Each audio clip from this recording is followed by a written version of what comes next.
Good Morbin.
I can do it. Yeah.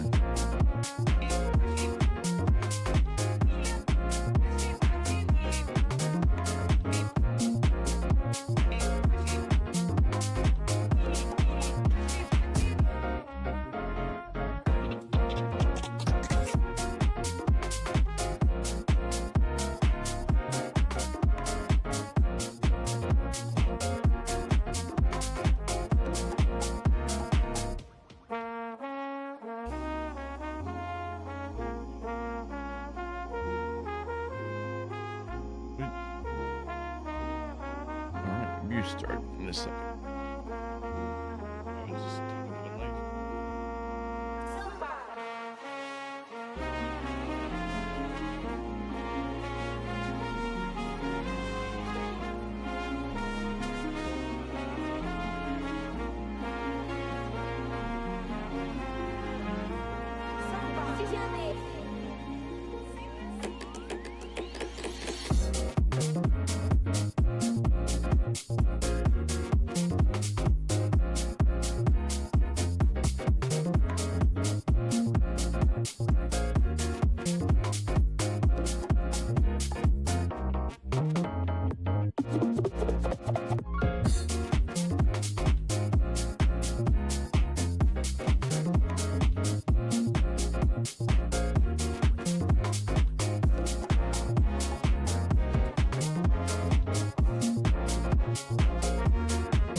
Ooh.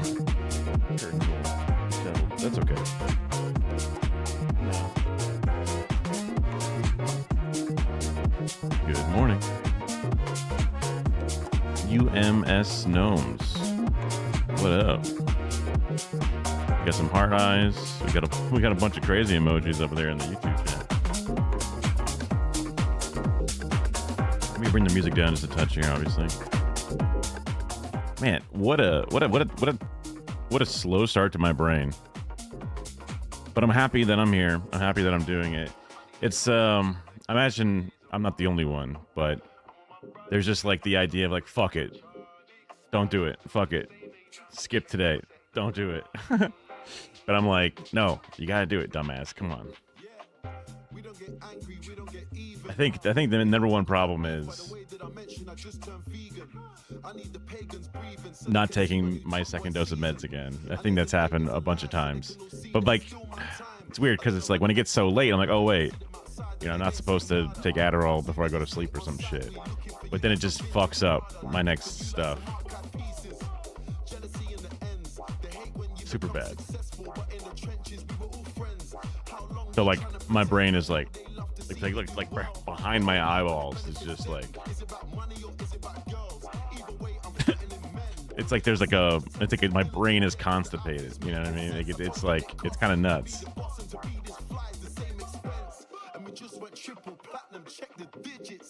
Yeah, it's just something that people can use, like the emote unlock thing. I don't think I can. I think there's like a daily limit on it, but I can't undo that. That might be one of the built-in ones. Yay, easy. That was a good picture of her from way back when. Yeah, I'm talking about the Twitch emotes, obviously, because we have somebody who's just typing a bunch of stuff in the YouTube chat. It's hard to describe. It's just a bunch of vowels, GGs, and emotes. I don't know if it's a baby, a bot, or a real person. Also, who the hell finds... Is there a cat on the keyboard?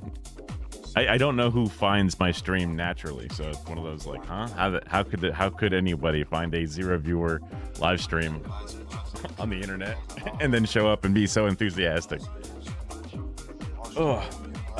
So what happened yesterday for me? Well, I was able to go to my little DSA meeting, and they were talking about the big convention, which is a thing that happens. Yeah. They were talking about a thing that happens once every other year. It's like one at every 2 years they do this thing. It's kind of like, I don't know, like a mini Congress. All the different DSA chapters have different sizes. They come out and vote, and then they talked about how like there's different caucuses in the DSA National Convention, whatever it is, and there was like all these different like subgroups that all had like there's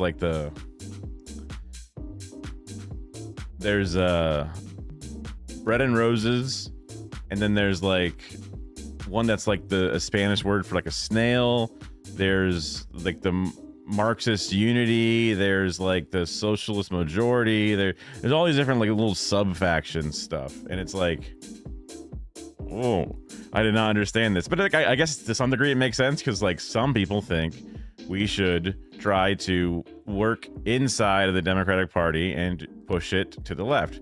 Some people think, fuck that, let's just start our own thing with blackjack and hookers, right? Like there's one of those things where it's just like, these guys suck, they hate us, let's just do our own thing. But other people are like, well, that doesn't really work that well. So you got to kind of like, so that the fact that there's different nuances on exactly their grand plan, and different people fit into different things. But like, as we were talking about in our meeting, was like, nobody here, almost nobody here in our local chapter has any caucus affiliation specifically, because we're all just, also because we're in Florida, so like the fact that we're socialists at all is like we're all allies.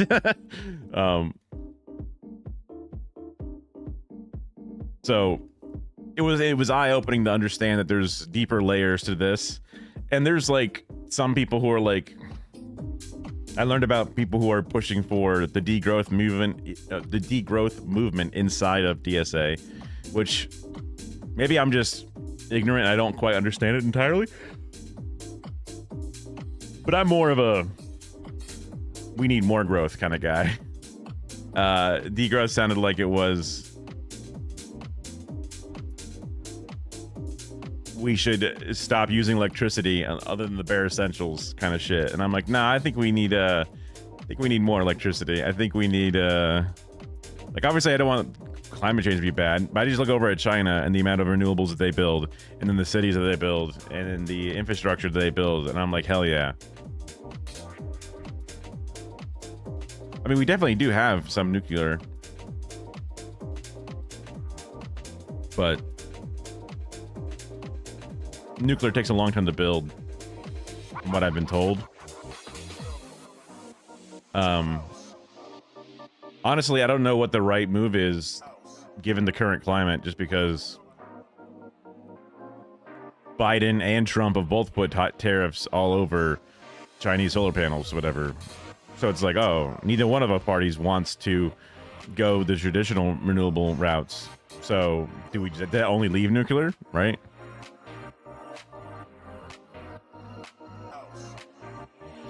You can recycle the rods. We just don't, because human labor cost is cheaper. Yeah, I mean, that's what I think it comes down to. Even like a lot of our agricultural stuff, because in some degrees, in some areas of the country, automation, giant farm equipment is utilized, but in the South and shit, instead they just take the immigrant labor class and they just utilize them. Why buy multi-million-dollar machines to, you know, plow your fields or pick your berries? There's giant wheat threshing machines out there, corn hucking machines out there, but we need people to pick berries and oranges by hand or whatever. And it's like, oh, why? Well, how come you tell me they couldn't make a fucking machine that can do all those things, right? But they just like, why bother? That's how I see it. But then again, I'm not also an agricultural, I don't know, engineer or whatever. But I suspect that's a layer of it. So the places of the country that do not have access to the border and an influx of human labor that they can constantly use, abuse, throw away, and refill, they find automation ways of getting what they need. I know China doesn't really have a labor class, giant immigrant population of undocumented individuals like we do, and they can manage to keep their food well maintained and automated. I guess it's something I can look into to see. Different crops, different areas, obviously, as well. Whatever. So it's just really interesting to learn all these different things. And there's a bunch of different measures that they're trying to vote on. So it's like, you know, our chapter has like 5 out of 1,000 different people who get to add their vote. And even our 5 aren't necessarily voting as an entire block. And there's lots of little nuanced things, which are kind of like, it's good to talk about. It's good to be here. There's takes on it and how interesting it is. Like, oh, this is a measure to, you know, should we, as the DSA, create a language rule that says we do not talk about Israel, we talk about the Zionist state of occupied Palestine? Like, do we only ever refer to it illegally as that? Do we say, and instead of the IDF, we call it the IOF, you know, like, and then it's kind of like a bit of language policing, and something like, you know, should we make this a rule or should we not make this a rule? And something like, well, whatever. I don't think that's that important to focus on, or I think we should focus on that. Like, that's the kind of nitpicking that happens. And then there's other more, like, there's people who fight against the Green New Deal specifically because they're trying to go for some form of degrowth or some form of something similar but different. And it's just like, dang, that's a lot of talking about really, really nuanced things that ultimately, because like one of the caucuses wants to like destroy and remove the U.S. Constitution and get rid of the presidency and do these things, and I'm just like, wow, good luck. You know, like, I don't necessarily oppose it, but that's not like my, you know, my operating. That's not like my most important thing on my docket. You know what I mean? Like, obviously, I would like to reform and, you know, rebuild our Constitution from the ground up. I would like to change the balances of power that we build in our country, but I do not think that that's the first step. You know what I mean? That comes way later, unfortunately, just because like a bit of realisticness. But the more and more you talk about how realistic something is, the more and more you end up sounding like a corporate Democrat Nancy Pelosi, because she thinks that Medicare for all is not realistic. So that's where it's like, dang, this is a lot of stuff that kind of just makes you spin your wheels forever. So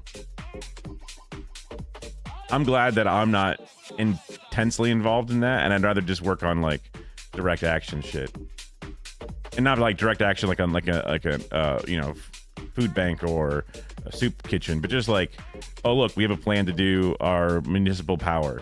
Oh look, we have a plan for this so-and-so's city council election. We have a plan for our own city-run grocery stores. Some of the things that we can do in our area directly, as well as stuff like this, where I can work outside of that particular organization and just try my best to find other ways of spreading the socialist message, just my support for Mamdani in general, my any videos I want to make. The other day in the shower, when I was getting ready to go to that meeting, I was thinking of a TikTok that might actually be kind of decent. So I think I might work on today. I'm debating if I want to still do like a full 4 hours, 5 hours, or if I want to like keep it to my normal end time. Also, while I'm just talking out loud, getting the day started, might want to move my streams a little bit later than 9 a.m. is the intended plan, just because I've clearly not been great at waking up at 9 a.m. It's probably because I have not quite fully transitioned myself away from the I'm an overnight guy. I do my stuff at 1 a.m. I would go to work, you know, all through the overnight and come home at 9 a.m. or whatever. And also, when Kara gets off work or Kara does stuff, she kind of like naps in like the PM, the 6 p.m., 7 p.m. timeline, and kind of wakes up around 10 p.m. So I kind of like being awake at that period in time, but then I'm going to sleep around 1 or 2 a.m. and immediately getting up, getting ready, feeling like I've been able to do a workout, do some chores before the stream. Not really doable with that exact timing. So maybe I plan to stream from like 10 or 11 and go until 3 or 4 p.m. or whatever. Just thoughts.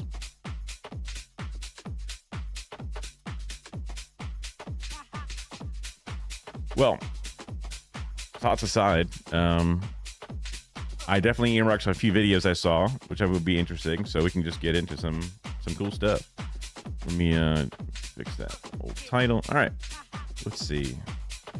This one was called Convenience is Destroying Culture from Design Theory. No idea what this channel is. Oftentimes I'll find just something, at least in my current era of doing this shit, I just find something that looks interesting on my YouTube homepage, and I'm interested in finding some new, because like obviously there's a lot of the ones that a lot of the other Hassan Orbit, Hassan Galaxy people liked watching, which is fine, and I like watching that stuff. But sometimes people have already seen the stuff. I've already seen the stuff, but finding a new channel that does things in a different way would be interesting. Now this one, you know, hold on, maybe this one's a little, just thinking that, just worried that it's a bit too. Well, I'll get back to that one later, but I want to start with something a bit more for sure on topic. We'll do a Big Tug video. Big Tug is something that I have not seen other people watch so much of, just because you happen to be somebody on my YouTube short feed. So we'll do this one to start. Copy this, put it inside of the old React Bank. All right. Bam. Big Tug, why the concept of money sucks. I used to have like a YouTube thumbnail viewer, just so that way you can kind of recognize the thumbnail inside of like it used to be like a little pop-up thing. It's great responsibility, and you have the power to sign up for. With great power comes great responsibility, and you have the power to sign up for extratug.com for exclusive perks and videos. Check it out. Am I still upside down, Chris? Please put me back up normal. My head's getting big. Money. Depending on the size of your bank account and how long you've been in the cycle of poverty, you either think money is the way to happiness or the way to evil skullduggery. Let's be honest with ourselves. People who say definitely a normal dude, Big Tug, big normal. Not I don't mean normal as in a derogatory, like how people talk about how Asmongold is a normal guy, or Charlie during his, like, you know, different bad take moments is considered normie Jesus or whatever it is. I mean, like, he's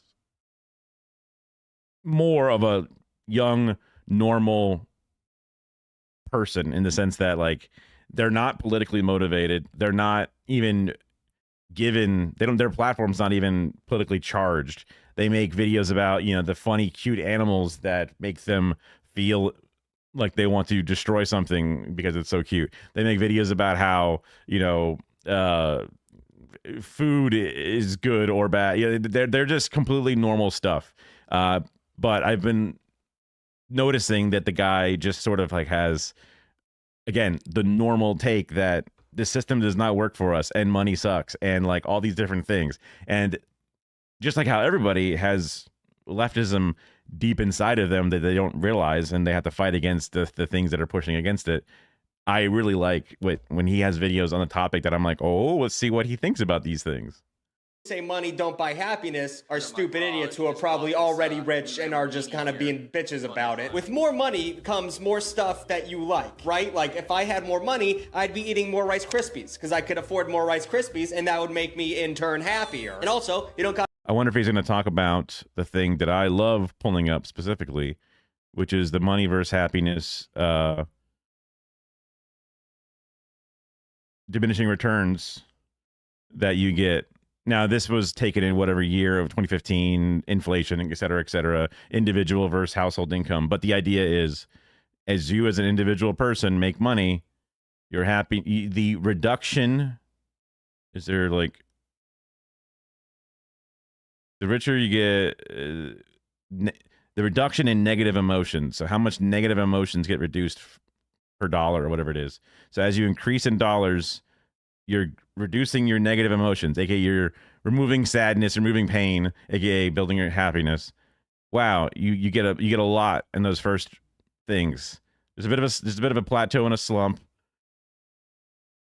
and then once you start making over 150, 160, 200,000, depending upon, you know, inflation and stuff, but there's just like, the money no longer removes those negative emotions, those sadness feelings, those stressors in life, because you've already kind of solved a lot of the basic monetary problems, and now you just have like fulfillment and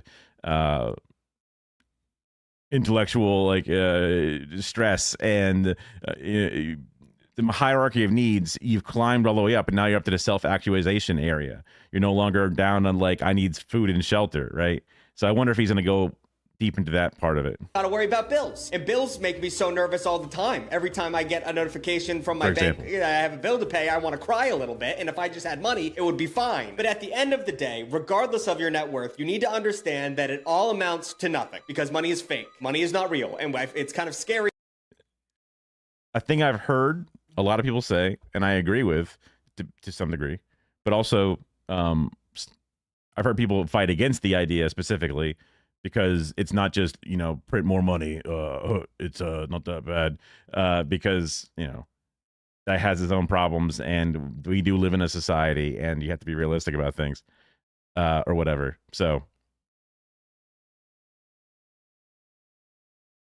but colloquially, yes, we've made up money. We made up what every word means. We've made up the clothing that I'm wearing. We made everything up. It's all a thing that we decided to do together.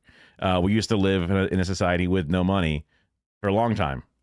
We just decided to utilize it.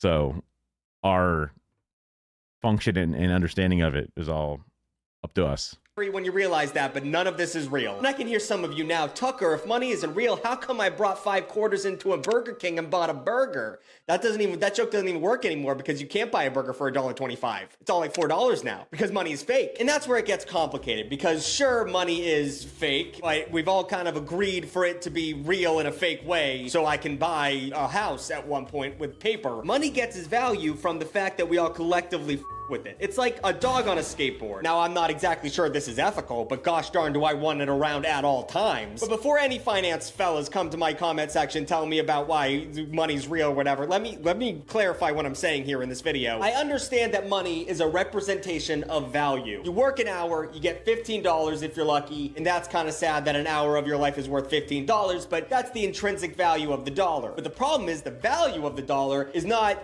tangibly related to anything in the real world. There was a time when money was tied to actual resources, shiny metals like silver and gold. Back in the day, if you had a bunch of paper money and you thought to yourself, I don't trust this thing we call the government, you could bring your paper money to someplace and they just give you gold for it because it was a gold standard. Okay, he does like to go deep into the history, deeper than I think he would, deeper than I think about at times. So in Wells Fargo with $30 in your pocket and walk out with a little gold nugget, and I think that's adorable. I also think it's adorable that people used to go to the bank. When was the last time you went to the bank? I could take a dude, totally. My parents used to go to the bank all the fucking time. I have not had to go to a bank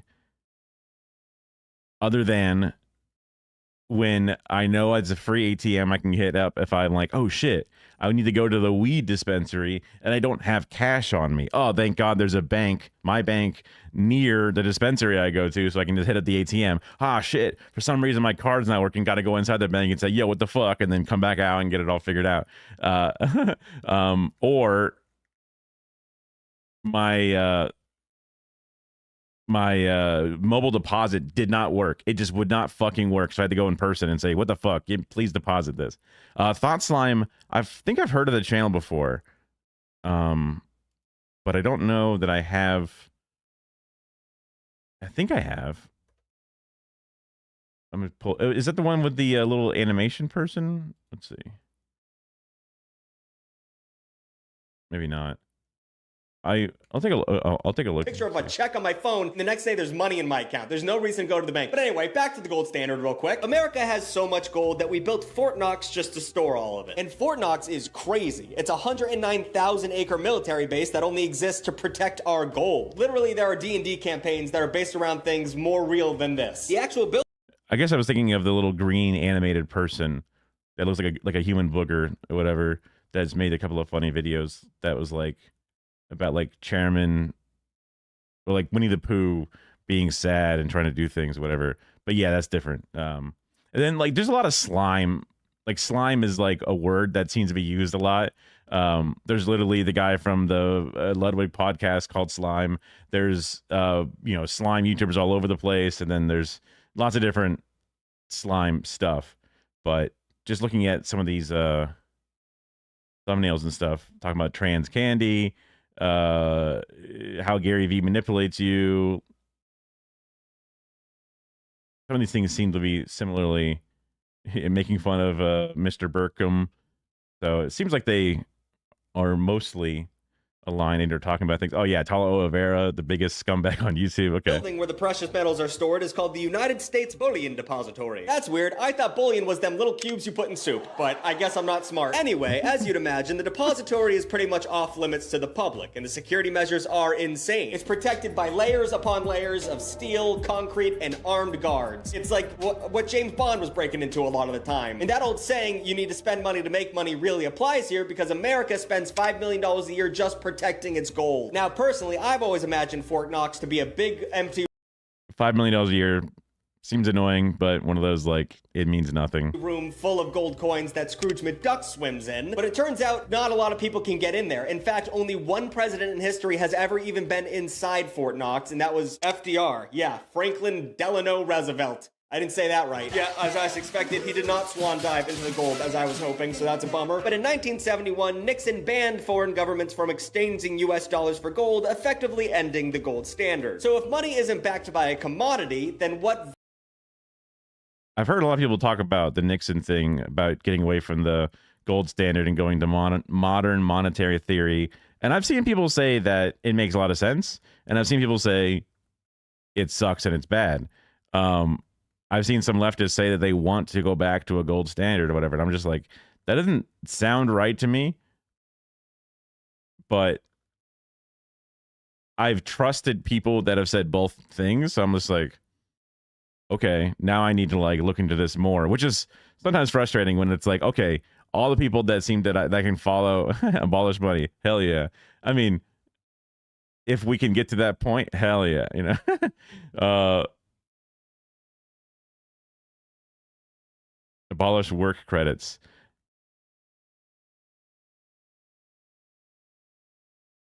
Yeah. At one point, man, I thought about like, so like there, I was on one of those, little plastic outdoor, cheap patio kind of furniture thing, and we were just talking late into the night with a bunch of buddies, and he was trying to pitch me on the idea of a moneyless society, and I was still in my youth trying to be the most practical. Someone pitches me an idea, I'm a contrarian to whatever the idea is, just because I think it makes me interesting. But also, I truly did believe that you could not go moneyless, because I understood the world that there are limits. The idea was, if everybody in the world can just get whatever they wanted, you would run out of flat screen TVs, because that was when flat screen TVs were interesting. So wow, the 80-inch plasma, the 60-inch plasmas, whatever was around at the time, everybody wants it. They all couldn't go and get it. You would run out of them.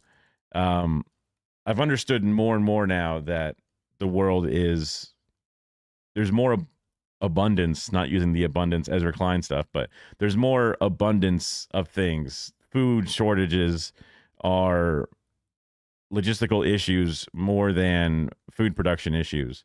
Power blackouts and things are more of an issue of, again, infrastructure and prioritization versus actual lack of producing power. There are a certain number of only so much ore in the earth, but there's so much more to this earth. There's so much more capacity to this earth. Yeah, that was another thing. It was like sustainable. That was the other, sorry, just complete tangent, but it reminded me of some of the real fucked up things. Cause like they were talking about how like society needs to become sustainable. Almost like population kind of shit, where it's like, no. We have not hit the sustainability of our planet at all.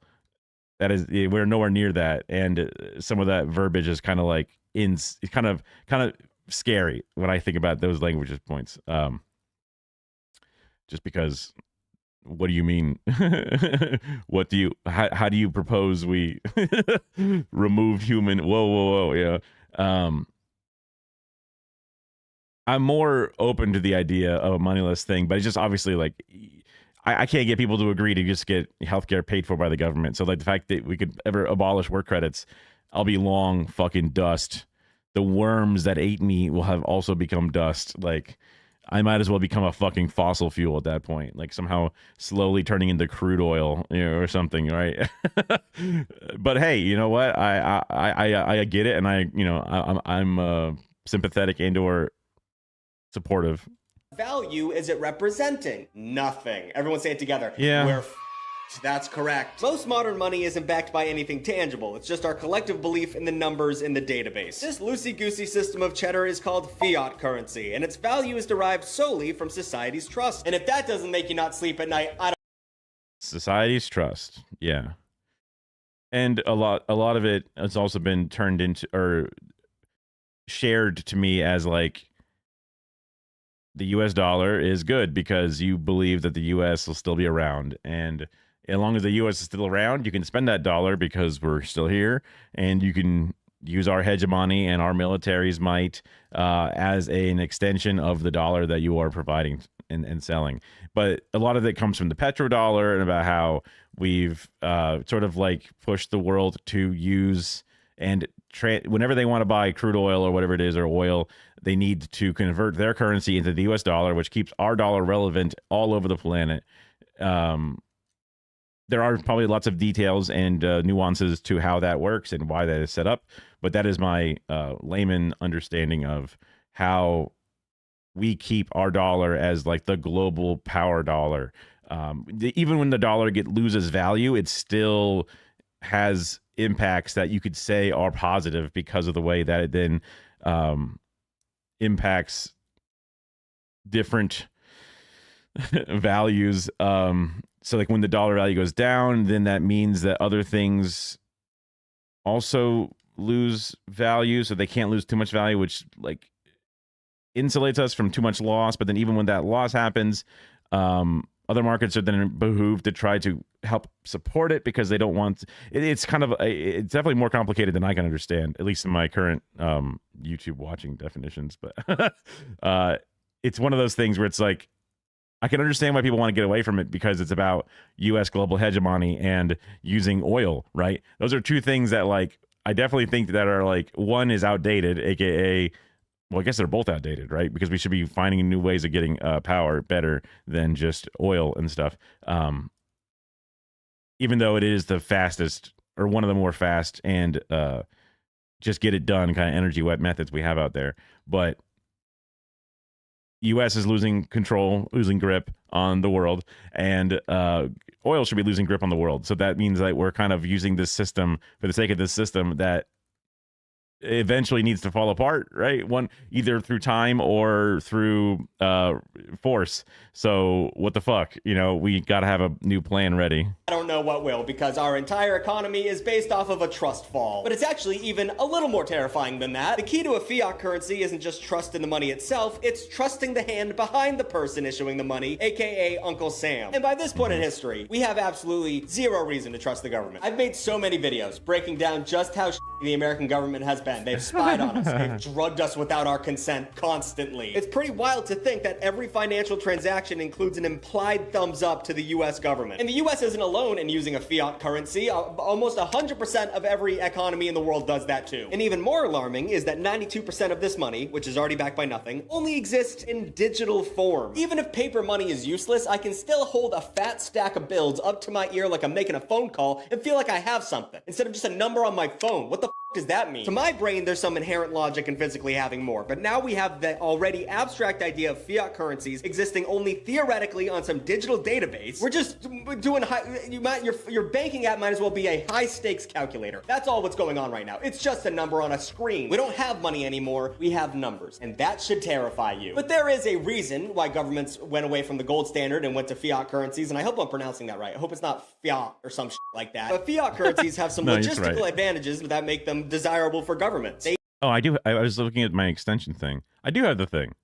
So this is the thumbnail. Another side tangent. Open link in new tab. Some thumbnails are straight up just image, right? Some are words that don't match the title. Some are just the title that matches, you know, the title is in the thumbnail and the title's in the title. But I do kind of think it's cool to see the success and the use of thumbnails in different ways, because I'm trying to eke my way into a little bit of stuff, even if I'm just a video editor for other people or something myself. Different methods, because everyone scrolls and it consumes differently, whether it be on a phone or it through, you know, the TV app, or it be on the computer. So I don't think anybody knows the true right answer. Even a Mr. Beast style thing doesn't always know the perfect answer, just because they also have their own unique audience, and just because they're successful doesn't mean that they have the best thing. But this is one of the most simple ones, where the thumbnail is literally just, you kind of get the idea from the burning, the sad face, and money. And then the title of the video itself is why concept of money sucks. I don't know how often people are able to combine the reading of the title and seeing the thumbnail to make their decision about what to watch, but because this video doesn't have, you know, 1 million views, it has only 100,000 or something, but also his channel is only so big because, well, he has 2 million subscribers, but his shorts are popping off, so that's probably why he gets so many subscribers. They ease the physical demands of sourcing and protecting physical commodities, and most importantly, they allow governments to have control over manipulating their economies. Without the need to back your money by anything tangible, you can just print more money and no one really gives a shit Which leads us to that age-old question, if everyone's so poor, why don't we just print more money? And then the finance fellows in the comments are going to tell you why that's a pretty bad idea. Printing more money is a bad idea because it always leads to wild inflation. But since we're already balls deep into the abstract world of finance, it's not much of a stretch to view a government that decides to expend lending as one that's essentially flooding the economy with more imagination units. If used properly, a government's control over fiat currencies could theoretically help stabilize economies. That happens sometimes. It doesn't happen often. And of course, I'm oversimplifying it. There's tons of things that go into, making an economy work and not work. Like, for instance, wage stagnation, which is an entirely different video in itself, wage stagnation. But I do want to note that since 2001, the cost of a good quality of life has doubled, and we haven't gotten more money to get paid with. That means 60% of American households don't have enough imagination units to Yes, he's getting radicalized. Yeah. Hell, he might even be there, but he's hiding his power level or whatever. Have a good life. Over half of the country is giving power to the money printed by a government that won't raise the minimum wage or stand up to big minimum wages in dollars. Yeah, Florida was it's still on the path to getting up to $15 an hour. One of the weird things about Florida, man. Well, Florida man in general, but like California is at $16.50 and we're on our way to do 15. Just every year or so it gets a little bit more. But Florida is known as the most insane bonkers state or whatever. Who has the 1750? California, Washington's actually a little bit more. I don't see any higher. 1635. Oh, 1750 DC. Okay. You're in Washington? Hell yeah. Yeah, I mean, I've heard a lot of good things about the Pacific Northwest. Northwest Pacific. Got it. Yeah. It seems like, I wouldn't say it's like Florida because that's not fair to you guys, but we love it here. It's nice. Yeah, I mean, I like a rainy weather. I do live in Florida, so I'm used to tropical shit, but I've heard Seattle rainy, kind of a whatever. But also you're next to Canada, so I imagine things get snowy and cold as fuck. I'm not sure how the Pacific Ocean really impacts things. I don't think, especially that high up, you really get any crazy storms, whatever it is. You don't get too much snow. Interesting. I mean, does the Pacific water keep you warm? Is that kind of like how California, but like Northern California, and probably, I don't know. I know that they have skiing stuff, but I assume it's like somewhere perhaps off the coastline or something. But anyway, there's like combinations of like the most like wild libertarian crazy conservatives, as well as the most base anarchist communes, and then a little bit of the in-betweens. Mountains, do you imagine? Okay, well, I guess that makes sense. We have to worry about Mount Rainier blowing up its top and mudslides. Ooh, mudslides are kind of spooky. There's one of those things where it was like, where is a spot that doesn't, because like, uh-oh, Central, you got tornadoes, those are spooky. You got earthquakes in California, hurricanes in the south, like blizzards up in the, there's all these different things, and what's good and what's bad. Where do you avoid the most natural disasters? And then there was some article that was like, this weird town in, I think it was North Carolina or whatever it is supposed to be the safest from all the different, problems and even the global warming problems, and then boom, it got destroyed by some like remnant of a hurricane, and it just really decimated the town. Yeah, well, it's supposed to be some town that had like safety from it for whatever reason. There were articles about how it was the best, and then like X number of years later, it got one of the worst like natural disasters to happen to it, and people were dying due to the infrastructure not being good to prevent it. And climate change has pushed things to be more severe, to dive deeper into the inland areas, because like for example, Florida, well known for hurricanes, but Central Florida is one of the safest places for Floridians to retreat to. Like, we literally had to evacuate to Orlando because lots of hotels, which are built to be kind of like mini shelters, especially for emergency situations. They can hold lots of people and lots of rooms. But also, the more inland you are, the more the hurricane has to lose its momentum as it plows through areas. So Florida being designed for hurricane stuff, you being in a tall, strong structure in the central part. So it doesn't matter if it's a Atlantic or a Gulf one. It will lose most of its stees before it gets all the way in to hit you. But so like places in North Carolina were probably used to expecting shit to get so weakened that it wouldn't be super bad. But then, oops, these are bad enough, and the conditions are getting worse everywhere, and problem. So long story short, there's no way to avoid nature everywhere you go. It's a gamble no matter what. There's always going to be something that could fuck with you. And unfortunately, we're not strong enough as a nation to talk about that realistically and work on it. So, shit. Damn. My understanding of the map is so fucked. Because, like, I'm like, damn, West Virginia is way the fuck up there.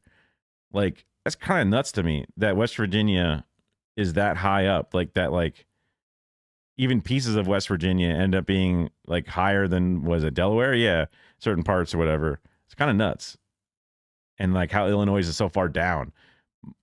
If I close my eyes and try to picture this map, because like a lot of this stuff is easy, the big block ones, and a lot of this is kind of a mess because there are all these little things in there. I guess I'm just so used to just looking at this one section. The rest of it kind of gets this weird blobbish sort of like. Anyway. Big business. Which is, I mean, sometimes I wonder if we should just go back to a time where you could pay for a slab of meat with teeth. Ancient cultures use some pretty wild things as money, though I kind of think their tangibility makes a lot more sense than modern currency. So here are just a few examples of ancient currency that makes just a little bit more sense than our current system. Number 1, as early as 1200 BCE, cowrie shells were used as one of the first forms of money. Cowrie, it doesn't matter. This was the past. They had intrinsic value because they were decorative, durable, and difficult to forge. I like that Homer one. The past. They had intrinsic value. Sick. That value is worth a little bit to me. The Winnie the Pooh character one, Skull and Crossbones. Kara will be into this. She loves shells. Value because they were decorative, durable, and difficult to forge. Trading shells for a currency makes sense on a forge as in make a fake, man.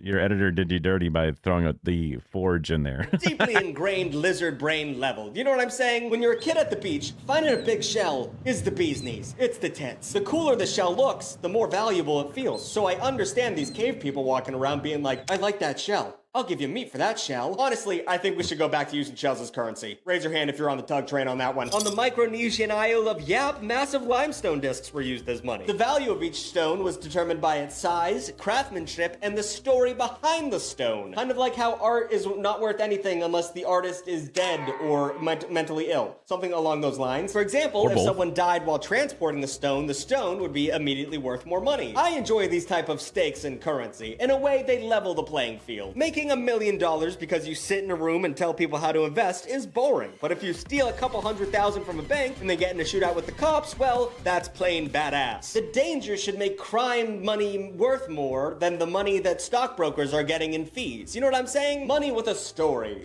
Every dollar bill should have a little thing on it that said, I sucked for this $5 bill. That should be worth 10. But of all the ancient currencies, my favorite is by far teeth. I love teeth as a currency, and it happens several That's the Warhammer 40k currencies is teeth. Teef. times. Indigenous cultures across the world have used animal teeth as money, and this makes so much sense to me. There is a finite amount of teeth in every animal's head, so the scarcity is already there. Plus, you can't just get animal teeth easily. You can't, walk up and pluck one out and run away. You have to fight an animal and win. And the teeth these people were using, it wasn't like rabbit teeth. It was like whale teeth, boar teeth, wolf teeth. That's putting some real skin in the game. And once again, that's what I think money should be about. It should be a competition, not a collection. Now, it makes sense that we used commodities for commerce before the concept of printed money, but even after the creation of coins and bills, weird alternative forms of currency thrived in modern societies. Of course, you still have the bartering systems that exist solely in the middle schools and prisons of our country, where that's a good way to put it. That's a good way to put it. Cigarettes are king in both scenarios, but the education system and prison industrial complex are both unruly, Lord of the Flies-esque nightmares. There are still plenty of examples of alternative currency that thrive within the confines of a polite society. For example, in the 1630s, Holland became obsessed with tulips for some reason. The flower had recently been introduced to the country and they were considered extremely exotic. As a result, they became a status symbol for the upper class. But tulips take years to grow, so the supply was limited and couldn't match the demand. This gave rise to a speculative market where people were buying tulips as currencies, as an investment. Soon, a single tulip bulb was worth $100,000. Things got so out of hand that a futures market was created for tulips so they could be traded before they even bloomed. Of course, this was all unsubstantiated and led to a market crash that made many Dutch traders broke without a buck. And I think it's interesting that this tulip market mirrors exactly what the Beanie Baby craze was. Also used to talk about Bitcoin and other speculative assets in general. America in the 90s. So that's crazy that tulips predated the Beanie. Is there a tulip Beanie Baby? Chris, put up a picture of that. But it wasn't just the Dutch who thought plants were money, because early American colonists were with money plants too. But instead of flowers, they used hemp. Like the weed plant? Hemp was an essential plant before the creation of the cotton gin. It was what we made most of our paper, clothing, and rope with. And because of its necessity, farmers in Virginia... Okay.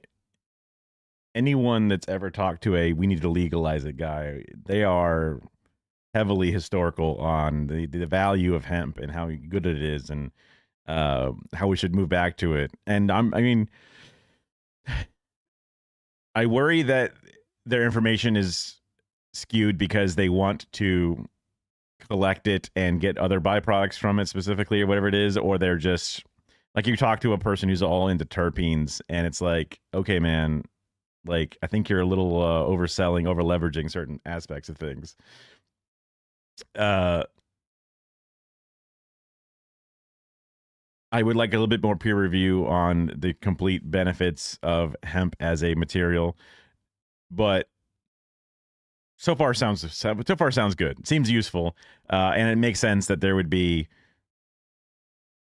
because they're afraid of the drugs, they walk away from it, and also because the industries is ready to make cash on the other crops instead, they're going to minimize the benefits of it. So those things do track and make sense. So.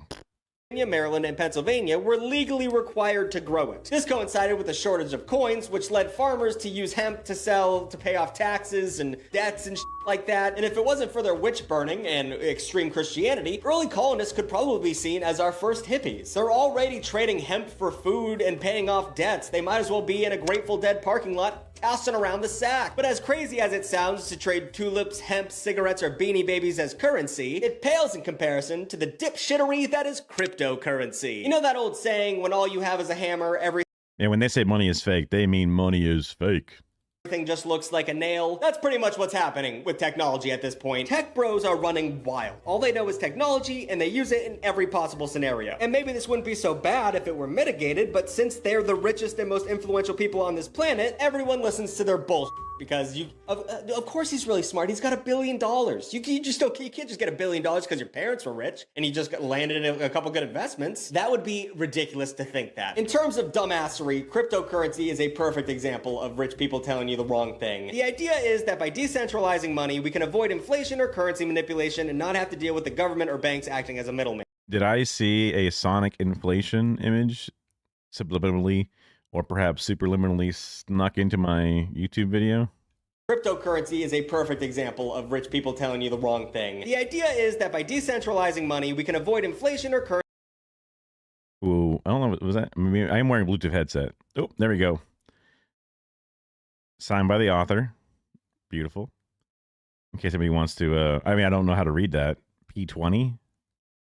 Don't know.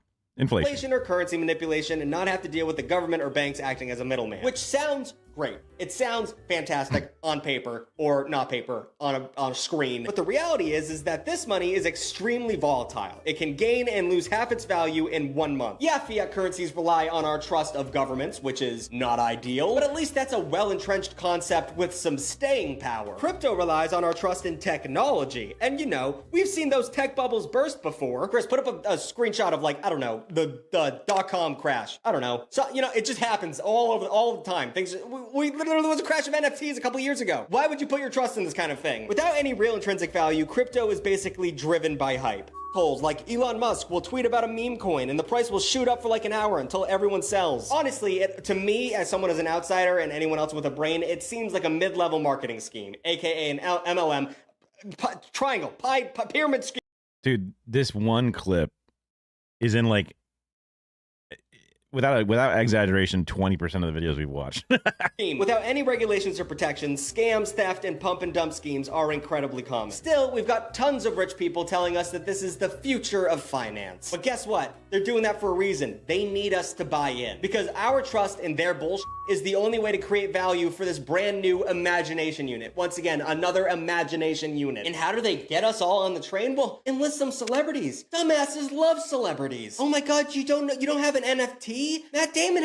Matt Damon's like, he was so close to like weaving through the world and like having interviews where he says based shit, having decent opinions. I forget the one where he was doing an interview and then the camera person's like, yeah, well, you know, some of those people, you know, the guy's like, yeah, well, maybe some of them fucking suck. What the hell are you talking about? It was like, I think it was about labor union, specifically about the writers or the actors strike. And then he fucked it all up by doing the fucking crypto.com ad.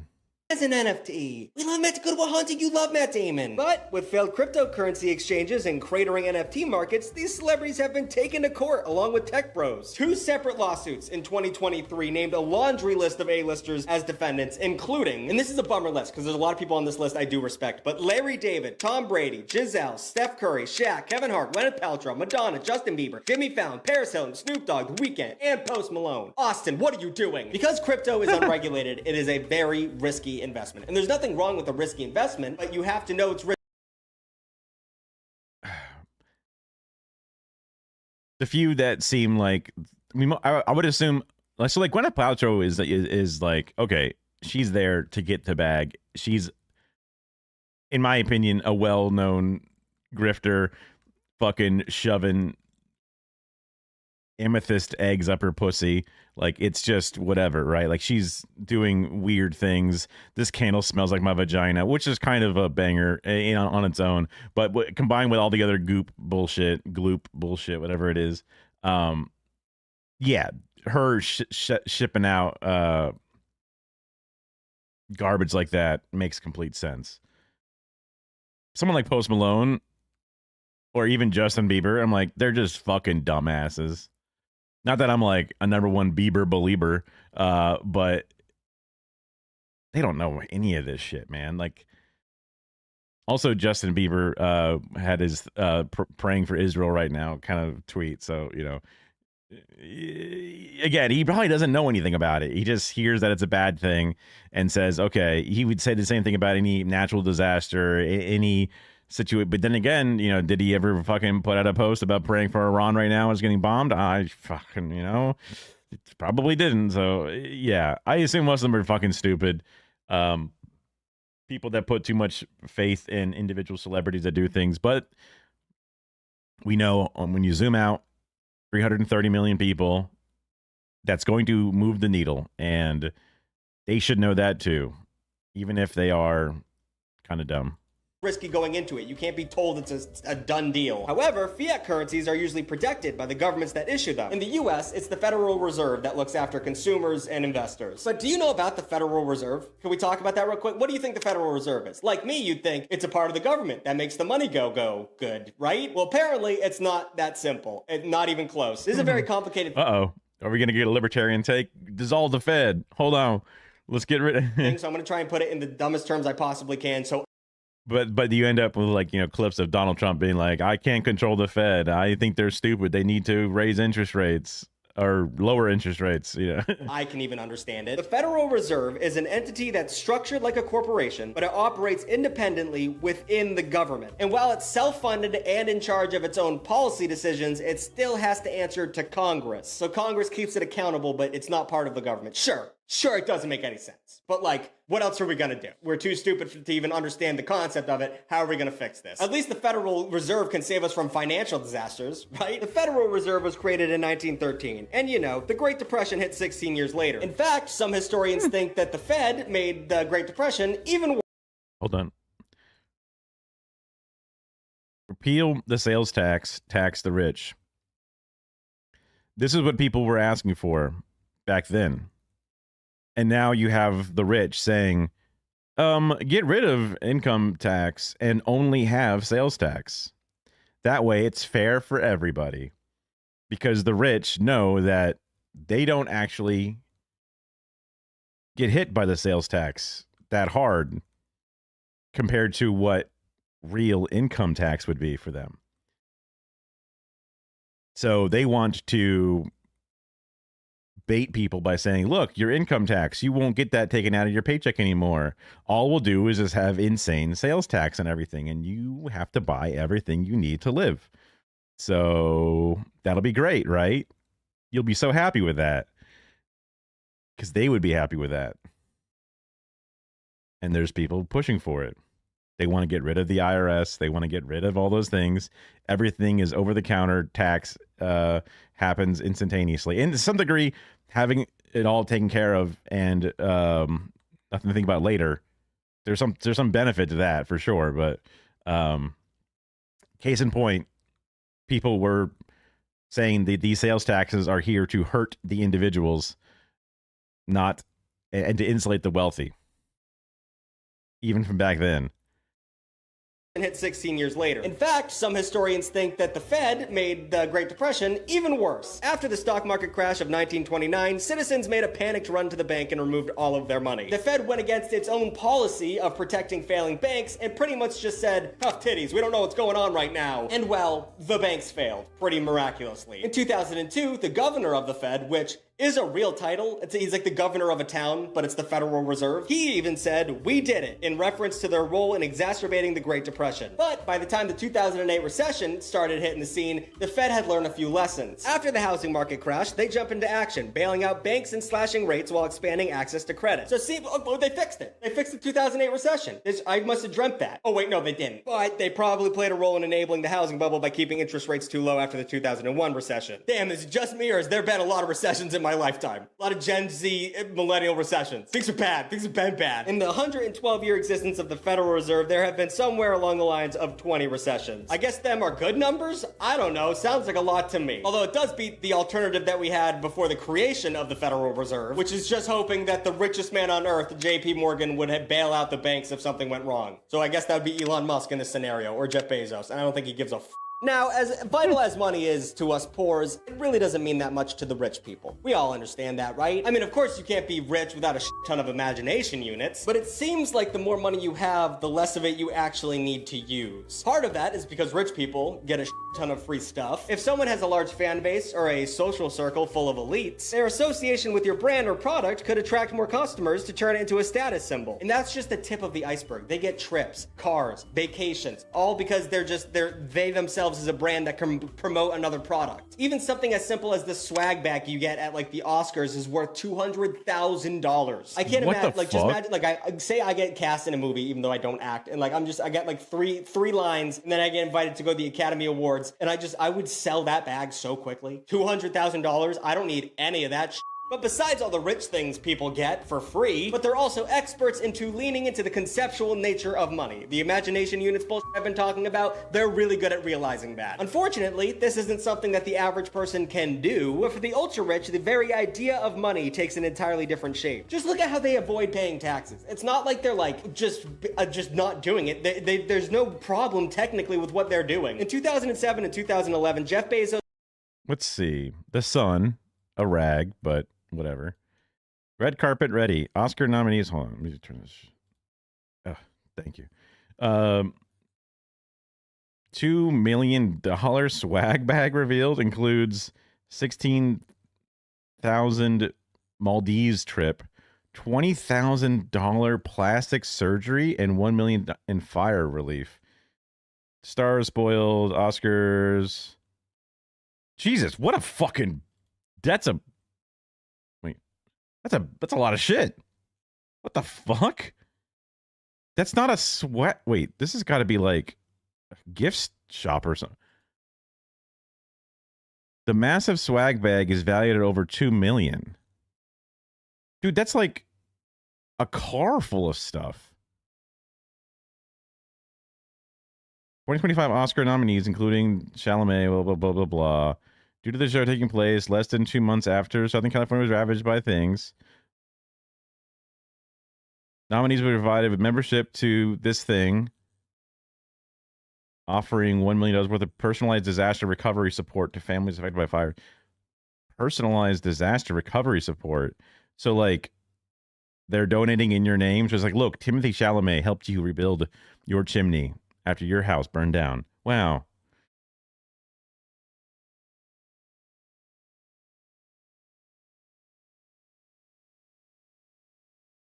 Wait, these are just weird articles? What the heck?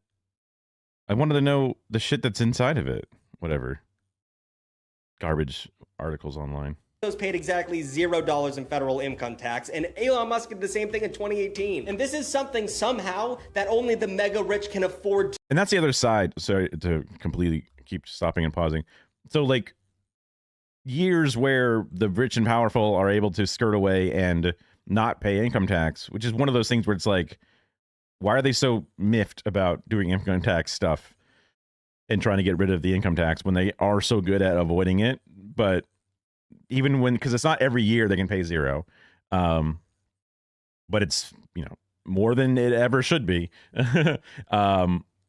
And also they resist any methods to prevent them from doing this. So like, oh, look, you're abusing credits, you are abusing your losses, you're recycling things back in ways that it's unintentional, that kind of shit. So, but it muddies the waters for sure. Musk did the same thing in 2018. And this is something somehow that only the mega rich can afford to do. It's a financial sleight of hand trick that involves all of your financial assets being like put into stocks and property. But when you take into account offshore banking, borrowing against assets, stock buybacks, and tax loopholes, it becomes incredibly easy to see how at a level of extreme wealth, money is nothing but a concept to these people. Sure, it's a concept also to the bottom 99%, but we still have to use it, even if it is imagination units. For multimillionaires and billionaires, the abstract nature of currency is a very tangible concept that can...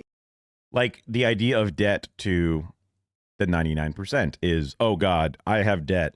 This is bad. I'm bad for having it. I would be good if I could remove all of my debt. This debt is weighing against me. This debt is hurting me. It makes sense. Credit card debt is bad. Medical debt is bad. Mortgage debt is bad. All these different things, all these debts, car debt, all these different debts. But to the rich, debt is just like any other form of income, basically. They leverage their debt.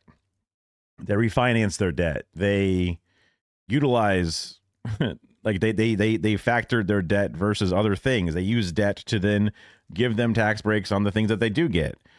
It's all... like the money they get is not from income, but from buy, borrow, die, trading the value of their stocks to a bank for some lump sum of cash, which is like a loan, which is debt, that is their income. And they're working with the ever increasing stock market as the true income. So they resist any method of trying to tax their assets or tax their evaluation. They only want it to be taxed on the individual things that they buy or whatever instead of their constant accumulation of power.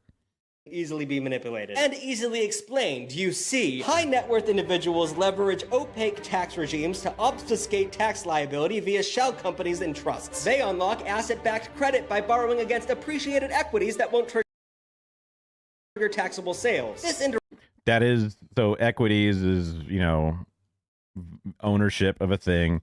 So they're trading the valuation of their equity and getting cash value for it, which counts as a debt, which is not taxable, right? Like that's kind of what he's going extra hard to make it seem as confusing as possible because they're assholes. Directly increases their net worth by reducing share float and allows strategic reinvestment that compounds wealth while generating no taxable income. In essence, they're controlling capital without ever having a need to spend it. So that all made sense, right? I don't have to say that again. It was really hard for me to say in the first place. In conclusion, money is a figment of all of our imaginations. It's a collective delusion where high stakes math determines the quality of our lives. If we all stop playing along, perhaps we could go back to a better system that's a little bit more merit-based. I think we just go back to using human teeth. You only get 32 of them. If you need more, you go get more. But you're basically born with the same amount as everyone else. Level playing field. And some people are born with like 81 teeth. Chris, put up a picture of that. It's a up disease, but like, you know, that person's gonna be rich from birth. You know, you need it more than me, dog, right? Kara could never. Okay, yeah, born without adult teeth in some places. This person born with, you know, next level adults. They have like transcendent, you know, they have child, adult, and then God teeth. Yeah. It might be. I was thinking, because orcs, they're like sharks. They regrow their teeth. So there's a universal basic income built into the orc society, the 40K orc, that they can always get bare minimum teeth no matter what. They can gain teeth through conquest and work, labor. But teeth also don't last forever. So you can't really hoard it so much, is a part of like the pitch. Obviously, there's the bad moons. Obviously, there's the bad moons who are flush with teeth, you know. Yeah. So that kind of like goes against, it kind of rails against that idea. But whatever, it's a fun game. It's just a goofy thing where they have Cockney accents and, you know, use their brain to control things because they believe in it, even though that'll piss the hell out of some super lore knowers to say that's not true. People will be looking for that genetic disability. And it would make you think twice before purchase. Like, is that can of Coke worth one of my teeth? Maybe not, probably not. And once again, you could kill Dude, that can of Coke will ruin your teeth. someone to take their teeth. But I'm starting to see a flaw in this plan already. I guess no matter what you do, the money is the root of all evil. All of a sudden, UFC fighters, the most caked up rich people out there, they win every fight, knock all your teeth out. Hell, even during the fight, they lose a tooth. They go, whatever, that's nice, I'll keep it. So, new videos every Saturday and every other Wednesday. Like, comment, and subscribe. Actually do all of those things. And speaking of money, $4 a month? That's definitely worth it. Extra Tug's worth a tooth. New videos every week. You get an extra one where they talk about dirty things. I'm doing lube this week, I think. And then, you know, a bunch of other cool stuff. You get your name at the end of the video. You Hey, get to yo. support me. Things have been tough recently, you know? Things have been great. Once again, this is on loan at Rent-A-Center, and they keep making calls, and I'm ignoring them. So, Bro, those are all $4 a month, dogs? Oh my god, dude. What the fuck? They're flying by. I'll talk to you guys later. I'm getting Holy nervous. shit. Yo. Whoa. How many of you are there? You copy and paste. I don't fucking believe you. Holy fuck, Tug. Dude, you don't need any extra tugs. He's tugged out. Oh my god. That's wild. Oh yeah, and then because I'm a no fun haver, I pulled up that article I was talking about on the side screen. They came to Asheville looking for Climate Haven. They came for Hurricane. Then came Hurricane Helene. Wow, I can read. They settled on Asheville, a place that was more climate friendly, she says. It had mild summers in Austin, less drought, wildfire risk, blah, blah, blah, blah, blah. And then the big, crazy, you know, thing that happened and destroyed a bunch of stuff. And there's no outrunning climate change, you know. So that's what I was thinking of when I was saying that from before. Okay. Next on the docket. This is the same person that we had before that Happy Goat had a lot of smoke for, but I'm willing to give them another shot, and then we can try out the complete wild card one we've never seen before. I just did the wrong thing. Okay, do the react, manually unpin, because I take longer than 30 minutes. Unfortunately, I take longer than 30 minutes. Oh my god, I always do this avatar image. Maybe if I start from the front, it'll be better.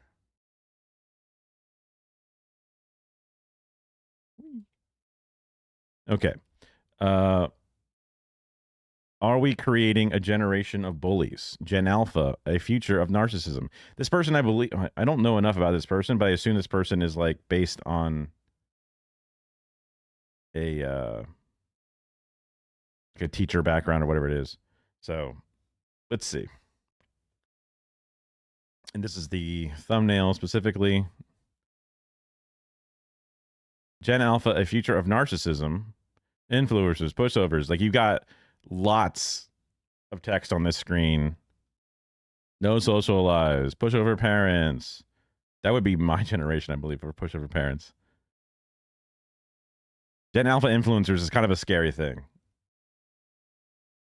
But also, that would be a small percentage of the people. Just going off of analysis of the thumbnail. Because, like, even in maybe, like, but I guess, like, a lot of them want to be influencers, but literally me wanting to be a person. But I'm less of an influencer like, look, I have products, give me free money. I'm like, look, let's think about socialism, right? Like, that's kind of my goal. And then also, like, I can get paid to sit and talk about things and chill and have a good time with people. But in the video title, we're creating a generation of self-absorbed bullies. So, like, a lot of text that goes along and kind of matches this. Sometimes I'm used to seeing the text in the thumbnail almost being like part 1, and then the title is like a subtext part 2. But these are kind of like similar, but just different A/B testing, if you will. But influencers, of course, we are obsessed with skincare. Things that I hate, people like, okay, I don't know. Is that Gen Alpha? That's Gen Z. Come on. That's sounding so self-absorbed. But when people get views off of me. What is going on with Gen Alpha students and their poor behavior at school? They don't care. We're Gen Alpha influencers. You're 4. Gotta keep those wrinkles away. We've been asked before our thoughts on discipline. Okay, that is Gen Alpha. This is Gen Alpha, the kids, but like the adults in the video before, well, whatever. Yeah. And as I get older, I got to get used to the Gen Alpha also getting older, right? That's a part of it. Also, like, that kid saying, gotta get the wrinkles away, that's completely trained by her parents to do that shit. That is Honey Boo Boo.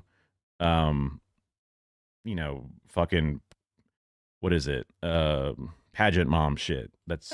I don't know what is discipline. They do.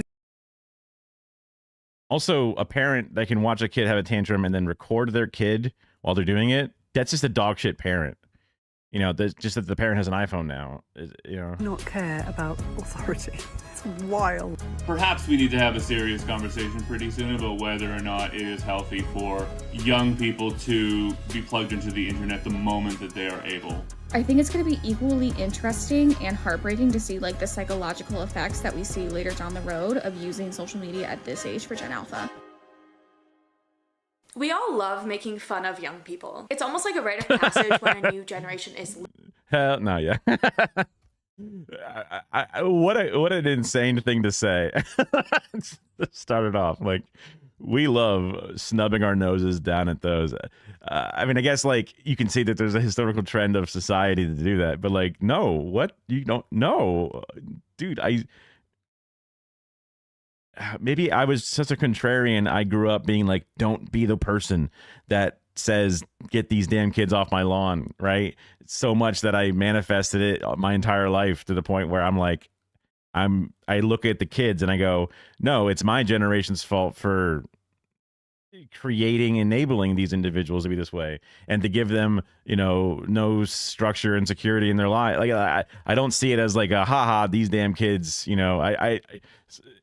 I hope she means it as like society says it, because what the fuck? Labeled to separate ourselves from them by putting them on a lower pedestal than ours. We pat ourselves on the back and congratulate ourselves for being better children than the current lazy, entitled, and self-serving youth. While we now have research showing that for the most part this isn't true, and that the kids these days mindset comes from our own memory bias of our childhoods, there is still growing concern for the newest generation. Gen Alpha, with their unique struggles specific to being born between 2010 and 2025, may be causing permanent damage to... So 2010, being born in 2010 means that they were at most 15. So I guess some of those kids in that thing could have been 15, and then with the blurred face, I'm just assuming that they are older than they are or whatever it is. So sure. to their development. Between growing up chronically online and surpassing the level of coddling that the participation ribbon generation was raised with, Gen Alpha is now facing a label of their own. A label more that air may quotes be on that, but forever sure. imprinted on them as the most narcissistic generation yet. I went into this video hesitant to make such claims because, for one, I don't love labeling large groups of people, let alone the group of people. I went into this hesitant. Sounds like she's willing to do it now, which I guess prior to watching the video, I am not willing to do. That my own children are in. But the more I've researched, the more concern I've grown for these kids. But also, I worry the research comes from those same things that she was lambasting, which is, oh, this is a year ago too. This is kind of crazy. Didn't realize it was that old. Just the thumbnail caught my eye, just because we had similar conversations before, and I was curious to see where we go. So like she was willing to say that they're wrong to say kids these days, and whatever. But then there's articles saying kids these days, and she's like, I've read so many articles. So let's dive into it and try and decode these symptoms of growing up Gen Alpha.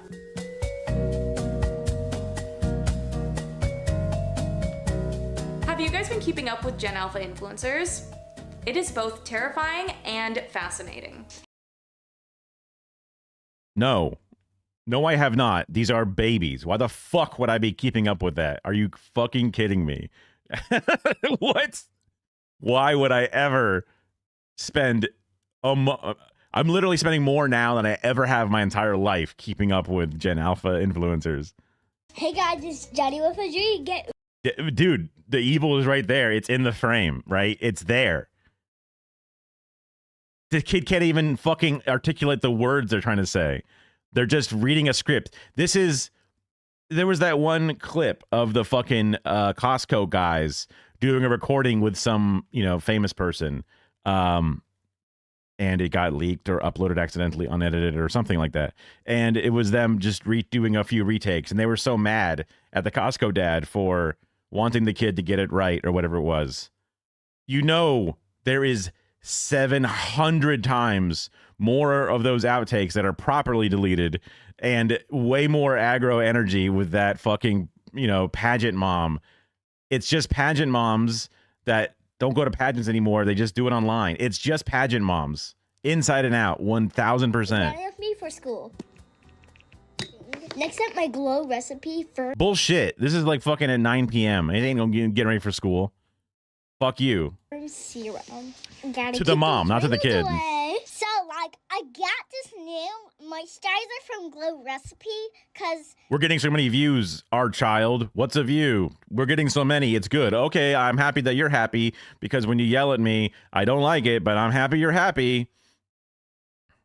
They love me. It's been a rough day, guys. Of course I need to moisturize my face. It's just... And then I guess there's a whole pile of people that then rage against it for obvious reasons. So it gets the engagement. It's a fact. It's a story as old as time. So this is from... It's like this looks more than 14 to me, but I guess the athleisure wear, I assume is like somebody in their 20s or 30s or whatever. But Scott, I don't have any earrings in.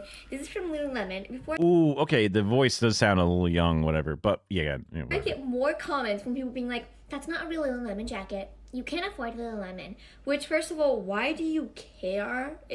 Okay. Second of all, this is Lululemon. I just took the hair tie out. If you're wondering how this happened, it of course all started with the iPad kids. In 2010, when the iPad came out, parents were quick to adopt it as their new parenting hack. A 2011 study found that 39% of 2 to 4-year-olds have direct access to digital media. So, not the majority, first off. Some parents did have direct access to digital media just after iPad's inception. Okay, now it's higher. Now, percentage of children under 8 that were using digital media increased. So using digital media means that they just had access to it at all, not that it's their go-to form of parenting, right? I watched the TV doesn't mean the TV raised me. Come on. Yeah, just a year after the... Ashley Hager and Hissam Bensendat, Seattle Spectator. Pacific Northwest, it's your fault. You've done this. what is this Seattle Spectator? Sounds like a fucking just wannabe New York Times kind of garbage, right? iPad's inception. In 2011 to 2013, the percentage of children under 8 that were using digital media increased from 38% to 72%. It's just people have access to digital media now. So, like, does your child ever watch a digital file? I suppose. There you go. Increase. And as kids grew up and grew out of iPads, but they use that information to then reinforce their heavily charged article title. They needed the next upgrade, which was, of course, the smartphone. A 2019 review of NPR found that over half of children have a smartphone by the age of 11. Well, that's also because they are cheap. I mean, like a smartphone can be the simple bullshit Samsung Galaxy ass hair that they make for the track phone that is a touchscreen. It is Android. It is whatever. But also, people can use, like, their kid has the phone. They can always call for help. They can call you directly. You can text them to keep in touch with them. You can literally have tracking apps on them, so that way you know where your kid is based off of where their phone is. You can also, all kinds of reasons to, like, I was given a phone when I was first going on a bus to a job downtown. They wanted me to have an ability to call if I needed to. And then the mass adoption, how cheap it is, and how popular it is one of those things that we don't want your kid to feel bad. It's another Seattle Spectator. I wonder if she's in the Seattle area specifically. These smartphones, of course, came with all the bells and whistles that you get from your iPad, with the constant entertainment, but with the convenience of being able to bring it everywhere. And kids have been getting smartphones earlier and earlier every year since they came out. Some kids are getting smartphones as early as age 5, and I know of some schools struggling with cell phone issues in the classroom as early as grade 3. And with this access to smartphones, children are using video sharing apps like TikTok and YouTube at even earlier ages. These kids are spending much more time on technology than any other generation at the same age. They found that 65% of those ages 8 to 10 are spending up to 4. The Seattle Spectator is a student newspaper at Seattle University. No disrespect to the newspaper at the university,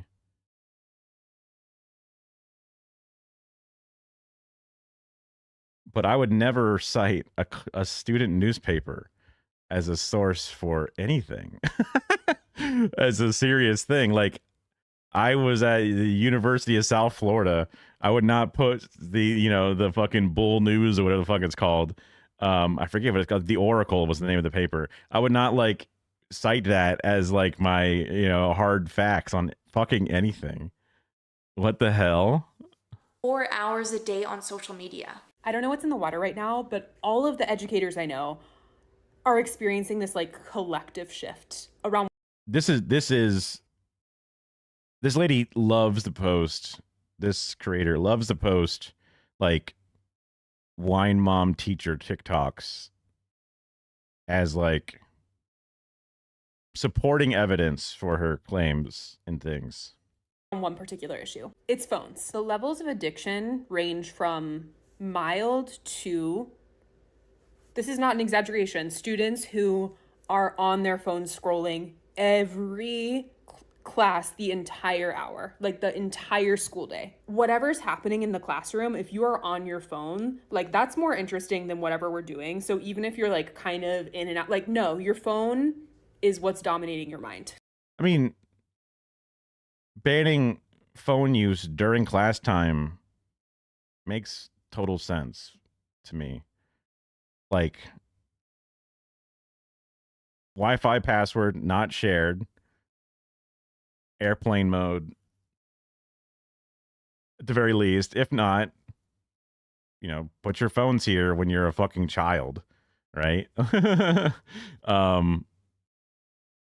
Do not disturb with rules for your parents' texts to come through, egads, your dad's in the hospital, we're coming to get you, or whatever. But also, you wouldn't text your fucking child, that layer. You would just come to the school and get them during that horrible moment. So I could see a reason to have teachers collect them and monitor important do not disturb incoming messages in case the kid really needed to be alerted to something specific. So, but like, yeah, I can't imagine any of my teachers allowing students to just have a fucking Game Boy that they're just scrolling on, or a phone that they're scrolling on, or a magazine they're flipping through during class. It would be the same thing, right? Where is this? I mean, honestly, where is this happening? And why are the teachers so mad about it, but then allowing it? Are they told by the principal, you're not allowed to, forbid them from using their phones in class? They have to have it, what? But I think what's worse for me is the social element. Like, it is so weird and disturbing. I have vivid memories, and I use this a lot because when I was in the classes, no matter what grade level, basically, people would come into the class, like the custodian would come in with a ladder to replace a fluorescent bulb in a light. And me and every other kid was just like, wow, watching him get up the ladder, go into his tool belt, to grab a weird little tool to help him like remove the covering and putting it on the floor, and then removing the old bulb, watching how he twists it, putting the bulb back on the ground, climbing back up with a new bulb, putting it in, okay, and then and then putting the cover back on, and then grabbing their stuff and leaving, because that was more interesting than the bullshit that was in the classroom. It was a distraction, and I guess as an undiagnosed ADHD person was just like, wow, something new. Squeezing my fucking dopamine, producers. This is something different, thank God, right? So social aspect, it's always going to... My natural contrarian and also natural anti-wine mom style stuff is coming out hard. I'll let them get to their points, because for the previous video we watched from this creator, they would show this stuff and let them say their thing, but then come back later and go, maybe it's not that bad, to a lot of it. And remember, Happy Goat was like ready to like burn this creator to the ground for even entertaining the idea, but then it would walk it back.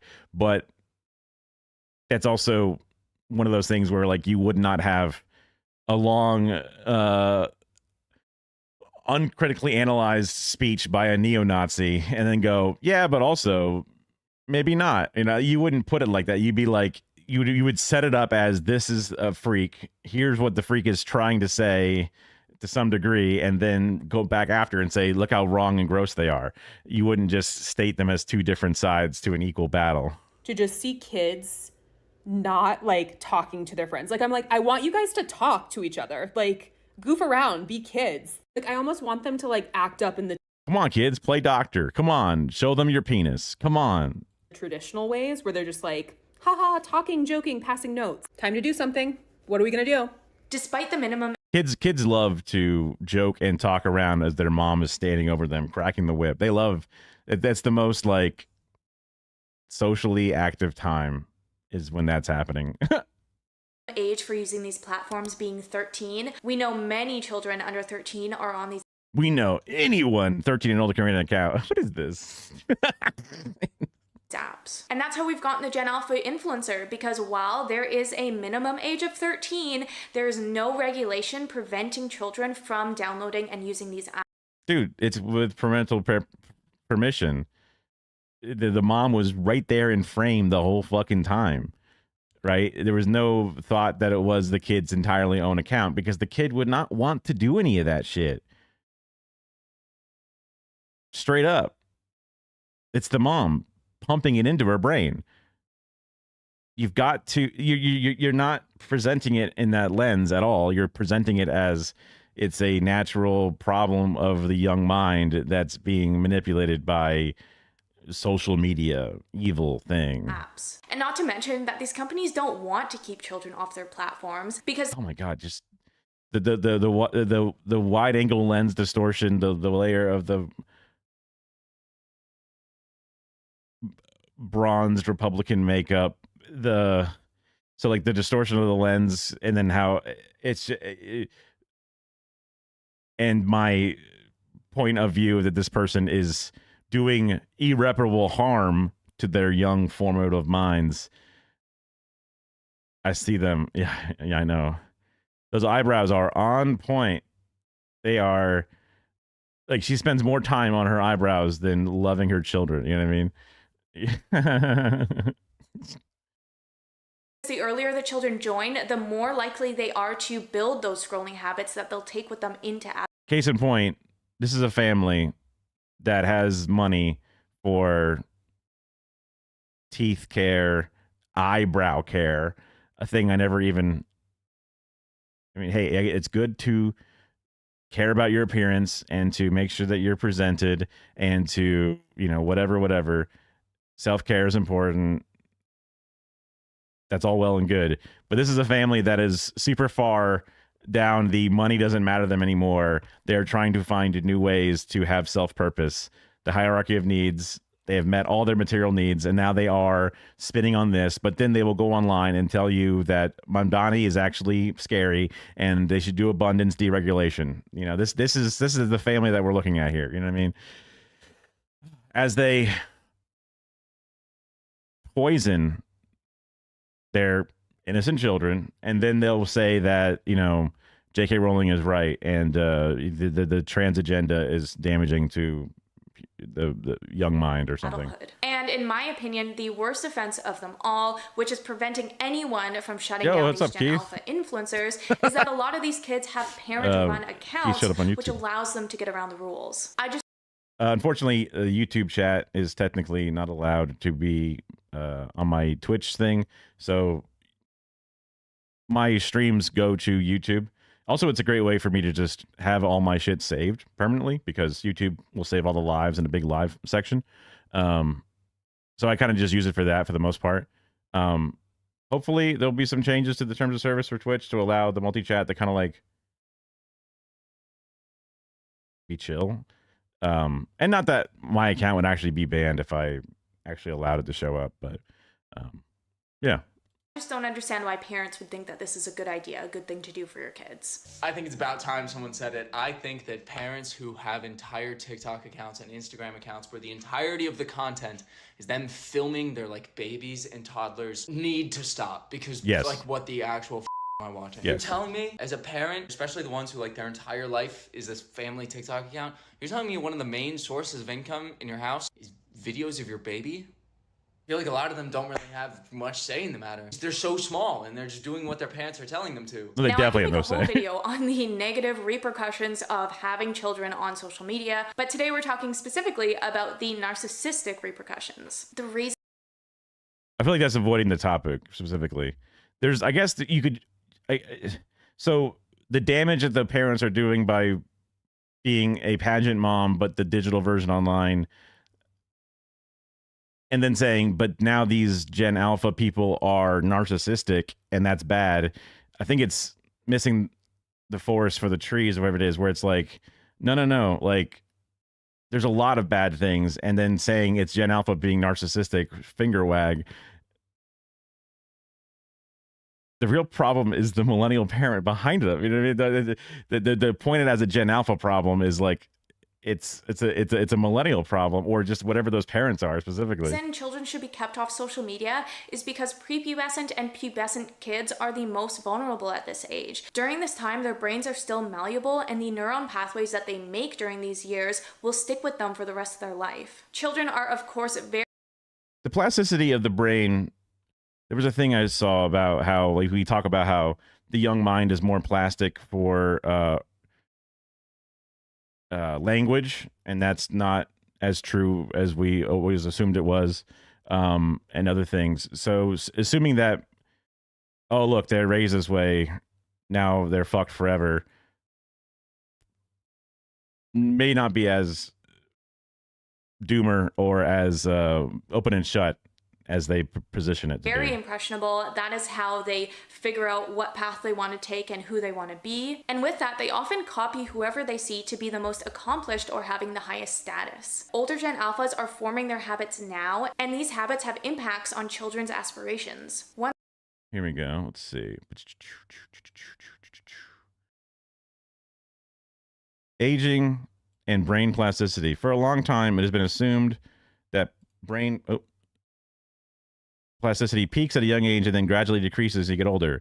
This is also underscored by expression that one cannot teach an old dog new tricks, implying that people who have become used to doing things in a particular way will not easily abandon their habits and change their behavior. Interestingly, thanks to tremendous advances in medical imaging and techniques and assessment of brain structure and function, mounting evidence for lifelong brain plasticity has been generated over the past years. Practice leads to improvement and refinement in performance on motor or any other tasks.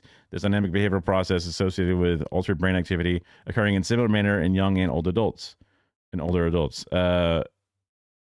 In context, practice-induced task learning, key question is how brain plasticity can be optimized. Even more important consideration for older adults. Using this thing, you explore the neurochemical basis of the CI effect via determination of practice-induced. I mean, like, obviously, a lot of fucking science, whatever it is, but don't use that excuse that old dog, new tricks, or whatever. You can change. One survey found that today's children are 3 times more likely to aspire to be a YouTuber than an astronaut. This not in a vacuum.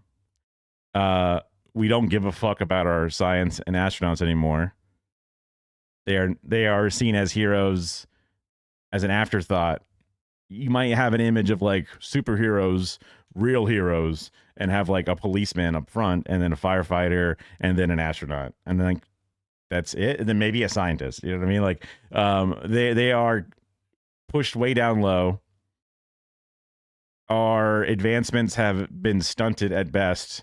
Like, we haven't gone back to the moon. We have not never made it to Mars. I mean, the International Space Station is like on its final years before it gets fucking crashed into the Earth. We don't make a big deal about astronauts anymore. So a child growing up barely even talks or thinks about astronauts, and they say YouTubers. So of course they want monkey see, monkey do. You know, when a firefighter was the biggest, coolest dude around, kids wanted to grow up to be a firefighter, right? It makes just a lot of fucking sense. Also, this is the Lego Group. What the fuck? This is the Lego Group specifically trying to sell their Lego products. Why would you use this as a source? Oh my God. I wonder how often this person thinks an idea in their head and then looks for an article that just says what they're thinking. This is, of course, because they're primarily seeing influencers being the most accomplished. That's marketing script. To push on parents like this, like, oh, I should buy my kid astronaut fucking themed Legos so that way they care about something that I used to care about. What the fuck? Society, and so that's what they want to be as well. During the time of life when kids are finding their own identities, Gen Alpha influencers are hijacking their attention and retraining them to aspire for their version of success. Since succeeding on social media requires primarily hijacking their attention. I don't think kids give a shit about a girl going, oh, gotta work those wrinkles as a baby. Kids don't give a fuck about that. It's you that sees that and goes, egads, oh my God.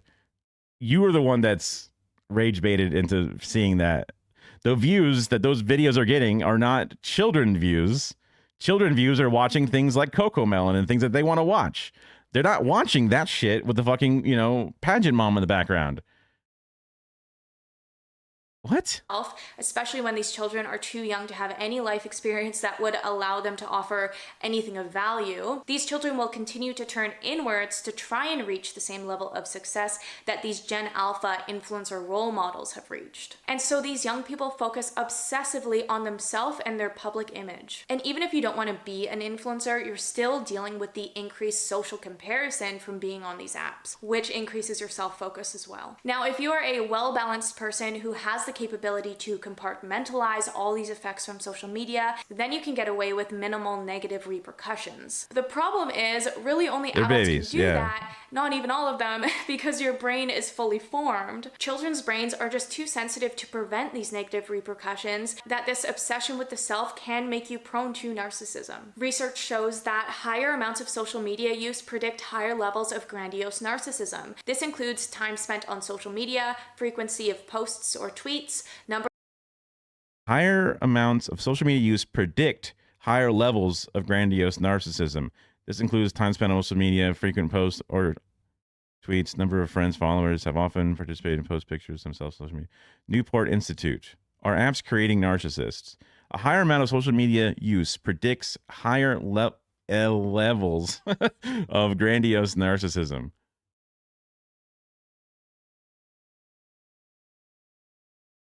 Don't even know if that's specifically saying that it's creating more, but it's predicting whether somebody has grandiose narcissism.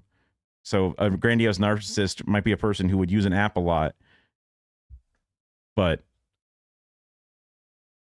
I suppose they're trying to say that you have to compare it to Newport Institute. Sounds like a fucking cigarette magazine. Pretty sure. Okay, let's see. Hold on. Let's see. Let's back it up and see what they're trying to say. This includes time spent on social media, frequency of posts or tweets, number of friends/followers, and how often participants post pictures of themselves on social media. As well, in a 2018... Yeah, I mean, a person who posts pictures of themselves a lot would be more likely to be a narcissist. But these babies aren't posting pictures of themselves. Their mother is posting pictures of them and forcing them to do these fucking things because kids just want to play with their toys. Or at least watch videos. They don't want to fucking make, you know, oh my God. In study, researchers tracked 74 participants aged 18 to 34 over 4 months and quantified their narcissistic traits. They found that participants who posted large quantities of photos and selfies showed a 25% increase in narcissism. Same article.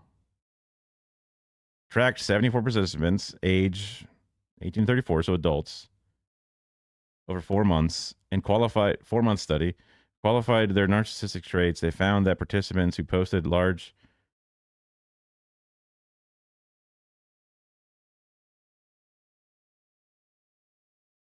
so a 25% increase in narcissism over 4 months. Or percent increases in narcissism versus the control group that did not post photo. I'm confused what this is trying to. They tracked 74 participants and quantified their narcissistic traits.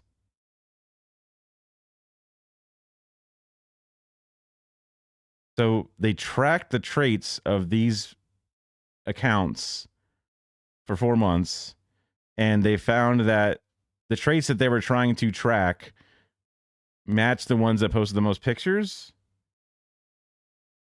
It's not saying that the pictures, that the ones that posted more pictures became more narcissistic over a 4-month period. What? It's a cyclical issue too, where the more you're online, the more prone you are to narcissism, and the more your narcissism grows, the more likely you are to be chronically online. One study found that young adults with grandiose or vulnerable It's the same fucking thing. Young adults with grandiose or vulnerable narcissism were at higher risk of TikTok addiction.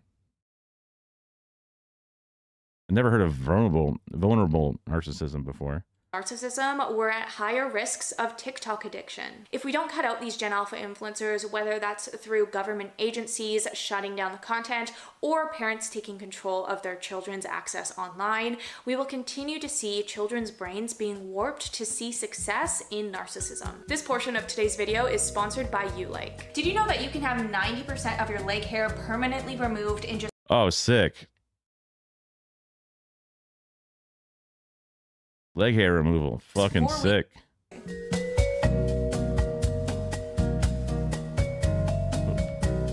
The use of smartphones and the overall internet by Gen Alpha expands to more than just the consumption of Gen Alpha influencers. Between video games, messaging apps, streaming platforms, and more, children are growing up with their eyes glued to a screen. A survey from Pew Research showed that in the smartphone and social media era, nearly half of the nation's teens say they are online almost constantly. Specifically, they found that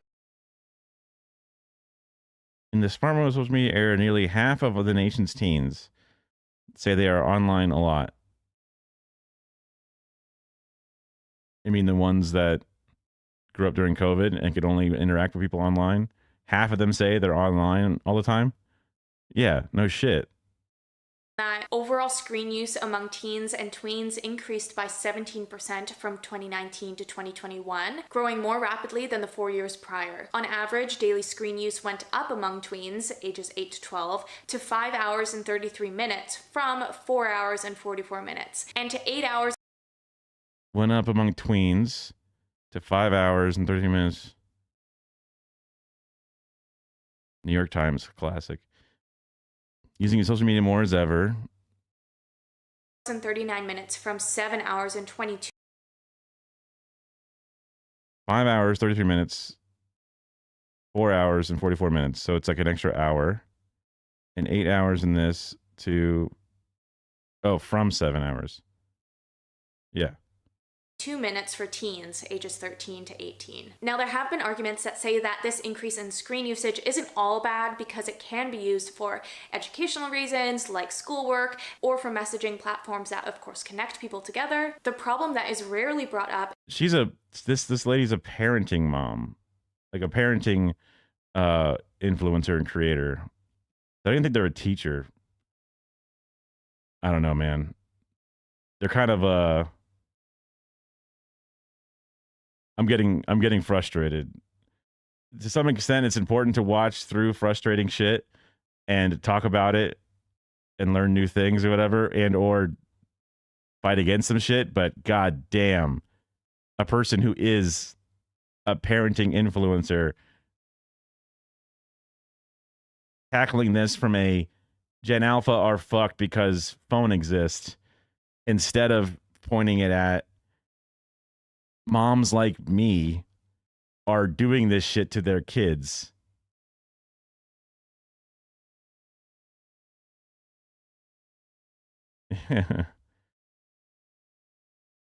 Is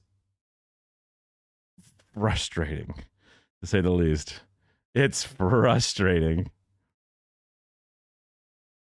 I came about it, and then, I was just like, I need to look up to see if she has like a Twitter or something and see where this is coming from. And she has like a website where she sells stuff and talks about her mom content, has a podcast, and then her Instagram's all about her and her momhood or whatever it is. And I'm just like, okay, I thought you were like an educator who's interested in finding fucking ways to balance the new world around us, whatever it is, but it's not that. It's not that. It's not that. Oh yeah, this was like someone from the DSA about like how to use the Zoran movement or whatever it was. That was an article. I haven't actually fully read through whatever it is. Okay, time to reduce my blood pressure and go do something different. The thing that we were going to start the day with, but I wanted to go a little bit more insano mode to start, which, you know, my fault, I guess. All right. Convenience is destroying culture from design theory. Now, is this something that's going to make me rage and lose my mind? Or is it something that's going to be good? Let's see. I don't know. I've always been mildly interested in different design topics, just because Kara's a graphic designer and is always kind of like trying to find cool, inspiring forms of stuff to get her pumped to make her own content, because I wanted to have a partner and make content with her. I wanted her to make like a graphic design YouTube channel, whatever it was. But I'm curious to see what this one is. Whenever there's like, I feel like so much content out there is like meant to look what's going on with the Zionists in Florida.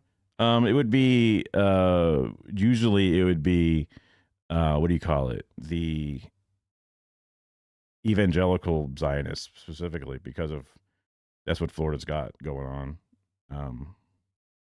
there's a lot of religious mega churches. I used to live by like 2 different ones, and drive to my high school, and there was a even bigger one. It would always blow my mind looking at our dog shit ass fucking schools, and then looking across the street and seeing a goddamn mega church get built in no time with just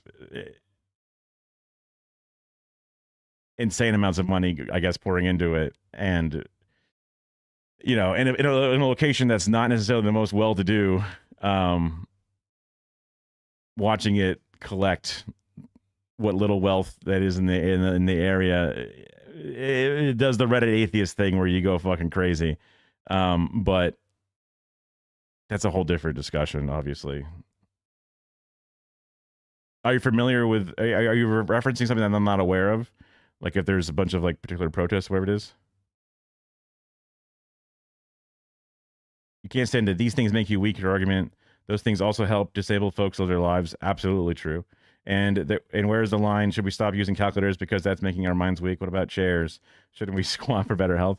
Yeah, and then that's what I was also getting at is like there's always this like negative connotation to content or just to the message overall of like, actually, you shouldn't like phone. Actually, you shouldn't like app. Actually, you shouldn't let your kids do the things that you want to do. You should, all these different things that always have like a negative connotation specifically built around them because that's what drives interest. It drives the most emotions.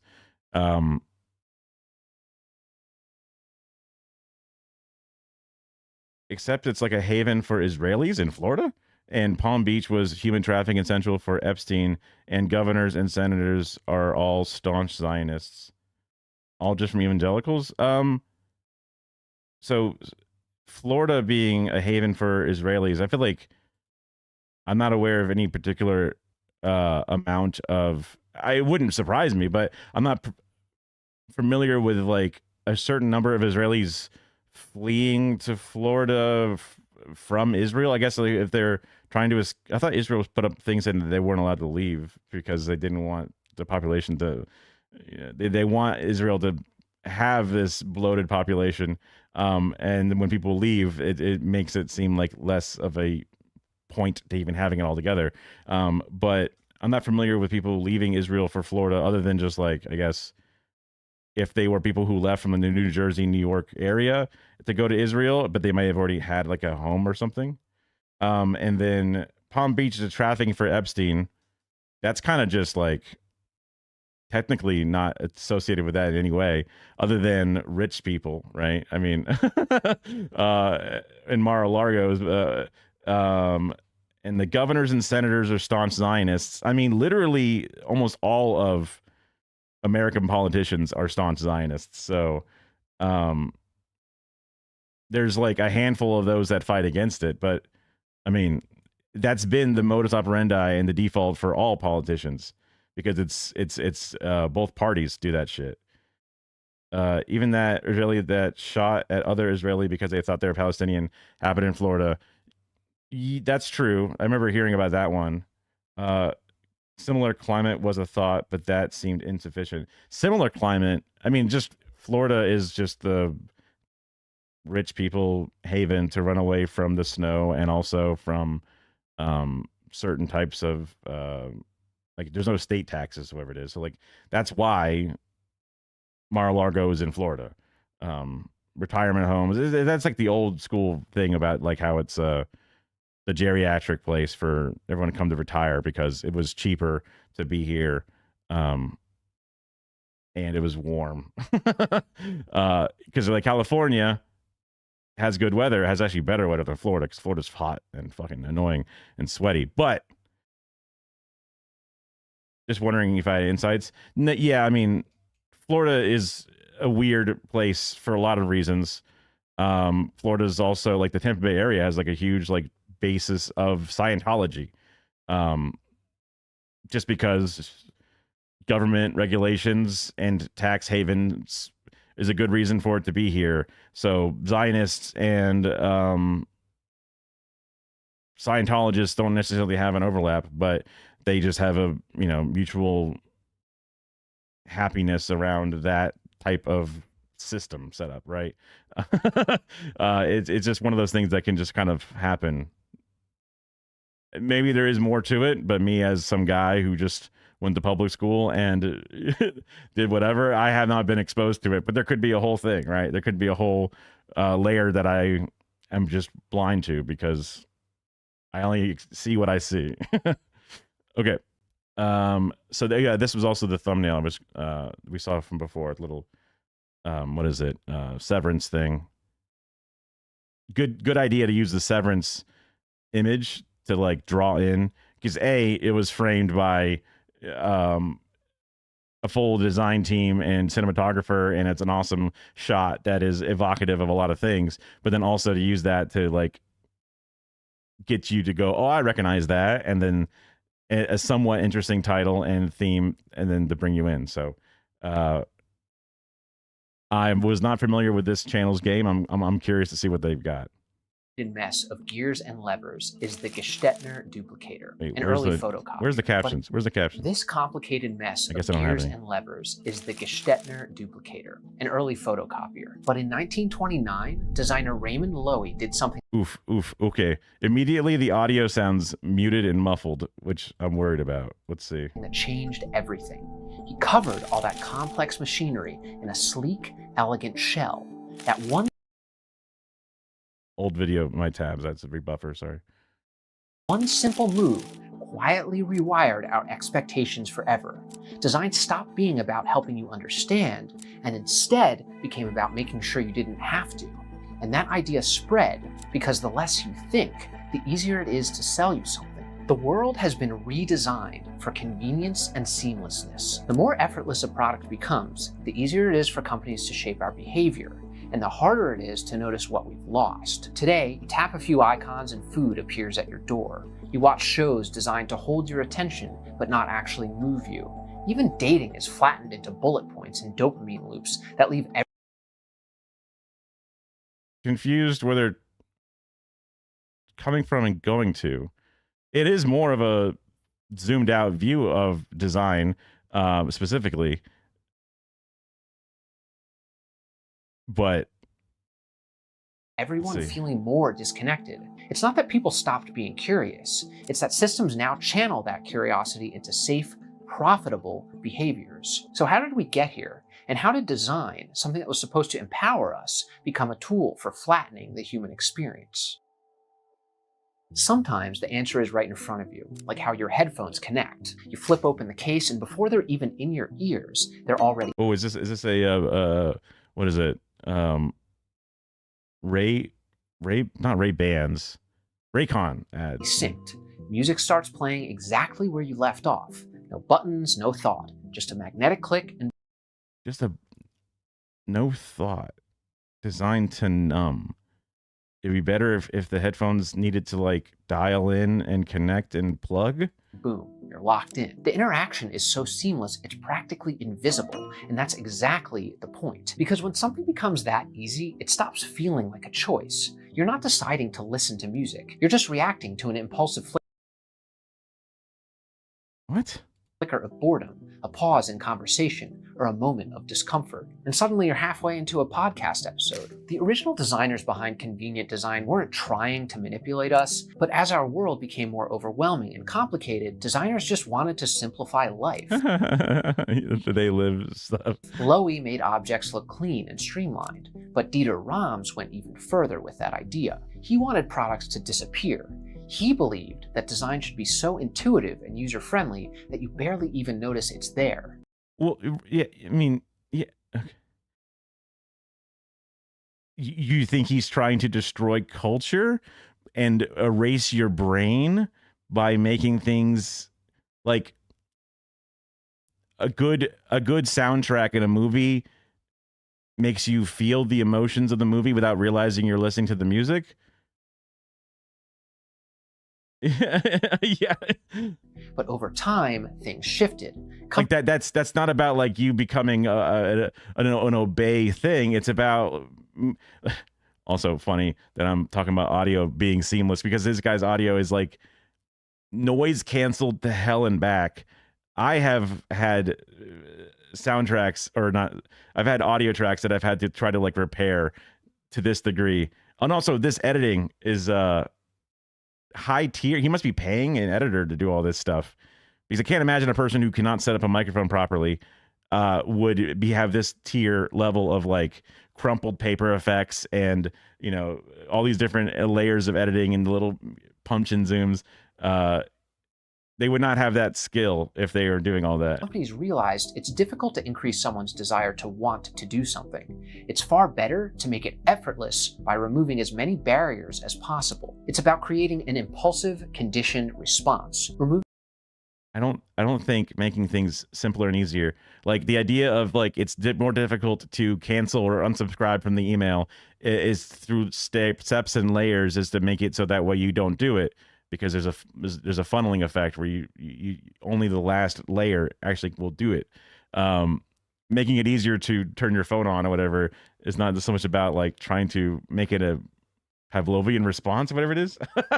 Removing even the tiniest obstacles in an interaction helps it become more like a reflex rather than a conscious thought. Google autocomplete searches for you and corrects your spelling without you needing to think about it. Apple's camera shortcut was revolutionary as well.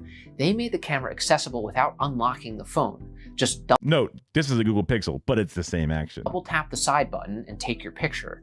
And how is that bad? Reducing steps is only one way to make a product more addictive. You can also just make it more enjoyable to use, but that's a topic for another video. God damn this enjoyment. It only takes away one extra step, but it completely changes behavior. We all take more photos because of it. If you make design effortless enough, even your loneliness, your boredom, your awkward silence becomes a trigger. Then designers make their product the easy escape. Think about how many times you check your phone throughout the day reflexively when you feel even the tiniest bit of discomfort or boredom. Companies have... I am standing in a room full of people. Everyone else is talking with each other and their friends. I'm not a friend with anybody. I pull my phone out to look like I'm doing something because I feel awkward and I want to look like I'm not a loser. That is not necessarily because the phone has trained me to scroll. It's because I have my own insecurities going on. I would be putting my hands in my pockets or pretending to make a phone call if I didn't have a smartphone, or I would be doing something else to try to look busy in a situation. Learn that they don't need to design a better product that improves your life. They just need to remove friction and make the product accessible. If you can... But wouldn't that be a better product? Do that, people will use your product even when they don't really want to. He is mentioning getting into social media and making it a part of your habit. Yeah, but I don't know. Saying that convenience is destroying our culture, design theory, and working off of how like this was the photocopier, but then someone put like a shell around it, and now we're destroying culture because it looks nicer and it's easier to use it instead or whatever. I was thinking this would be like a product design channel because it's called Design Theory, and you know, it just becomes an impulse that you don't even notice. The more subtle the trigger is, the better. In the past, traditional marketers and designers might say, let's make people want our... Yeah, about designers and marketers, yeah. Cigarettes. But today, companies are basically saying, let's give them infinite cigarettes on demand, right in their pocket, with free delivery, and an algorithm constantly tempting you to have just one more. One of the biggest risks for getting addicted to any drug is easy access to it. The best designers know this also applies. Okay, technically true, I suppose. To products. Many of them prey on our base instincts found in our limbic system, which is one of the most primitive parts of our brain that handles emotion and reward. It's fast, automatic, and it's what drives you to avoid pain, seek comfort, and chase dopamine, even when your logical brain knows better. This keeps us trapped in a more reactive mental state. David Courtwright calls this new system of business and design limbic capitalism. It's gotten to a point where this mindless consumption is as destructive as any drug. In the book Dopamine Nation, the author's patient got hooked on the cycle of searching for and buying products online. He purchased enough cheap Amazon garbage to fill up several rooms in his house and was... This is a hoarder. This is a hoarder. I've literally seen this with like QVC buyers or whatever it is. Not besmirching the company because I was laid off by them and I have insider knowledge. This is just a true fact of my lived experience seeing multiple humans that I have walked into their houses of because I have signed my severance paperwork and I'm not allowed to besmirch them by saying knowingly false statements. And they are also rare cases. Yeah. Like specifically having one patient that has retail therapy to the extreme and using that to solve a different crisis in their life or attempt to solve a different crisis in their life does not mean that retail stores should not exist or whatever. I mean, tens of thousands of dollars in debt, but he couldn't stop. Consumption has become a new form of addiction, and our modern products and services are the delivery method. That's actually kind of a banger right there. Something to buy. Now I will be happy. Okay, the obvious plant account, that's kind of a banger. That's kind of a, this is kind of, it kind of slaps, you know. What's inside? Some hat, a soap. You must have to buy to find it. Don't worry, it's not bugs. Oh, it's sick. Has become a new form of addiction, and our modern products and services are the delivery method. We're all running from pain. Some of us take pills, some of us couch surf while binge watching Netflix. We'll do almost anything to distract ourselves from ourselves. Good point. We're all running from pain. Let's focus on the pain, right?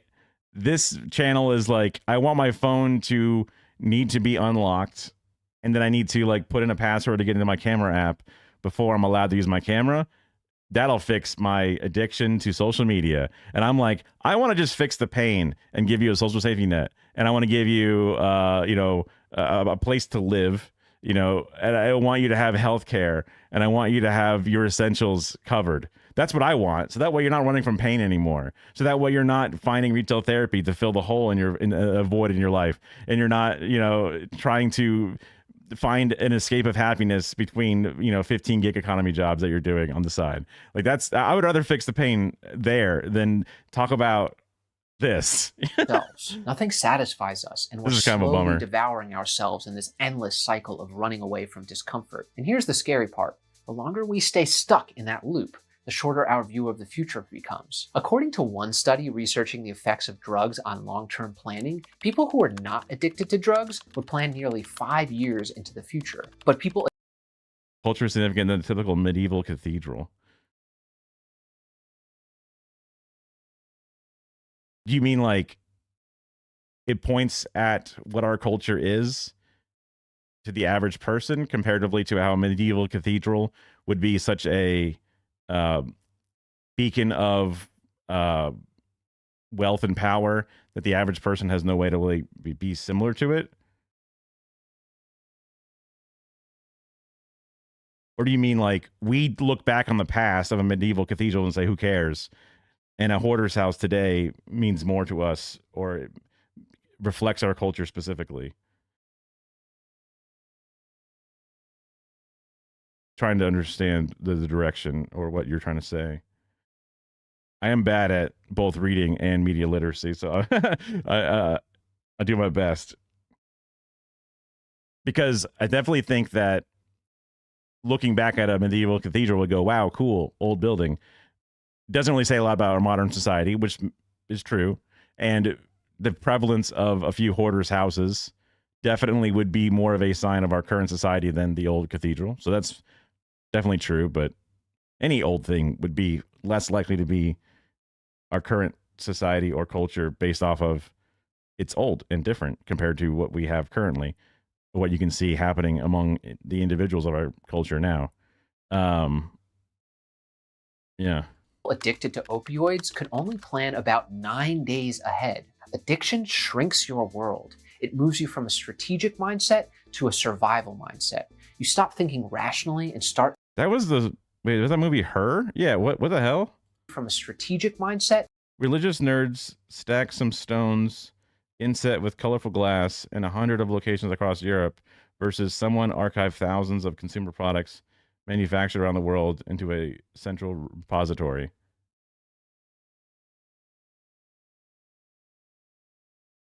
Are you saying that they're both equally unimportant, or maybe the religious nerds because it did it in hundreds of locations across Europe is more significant than some random guy. That's arguable. Yeah, I just don't understand not necessarily the point, but just like what is trying to be passed along. Is that we should care more about the medieval cathedrals? Because I mean, I'm a bit of an outsider when it comes to like caring about historical stuff, because like it's neat, but I don't give a shit about any of that stuff. There's probably a lot to learn from them and whatever, but like even like when like, oh, do you want to get your like 23andMe and like look at your genealogical past or whatever? I'm like, not really. It doesn't mean anything to me. You could tell me I'm Irish. You can tell me I'm fucking Russian. You can tell me I'm whatever. It doesn't matter. It doesn't change anything about the way I feel about myself or whatever. If you're like, oh, look, you're going to have like a high propensity for, I don't know, a brain tumor, then like I would want to like know some of that angle of it, but most ultimately don't really care. Oh, I'm a deep descendant of, you know, the guy that invented the doorknob. Oh, sick. You know, like whatever. Like it's the novelty. It means nothing to me. But I've also been a person who grew up in Florida with white culture. It lacks, aka no culture.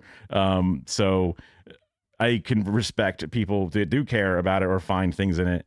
But that's always just been where I've just been like, you know, when people would point at me and say, hey, where are you from? I'm like, Tampa Bay. They go, no, where are you from? I'm like, Florida, America. They go, no, where are you from? Like, I don't know. Like, what do you mean? Like, it's like one like minor social interaction that just lives in my head all the time, because a lot of people would have like an answer to that, and I had nothing to say other than just, what do you mean? Here I am. To a survival mindset.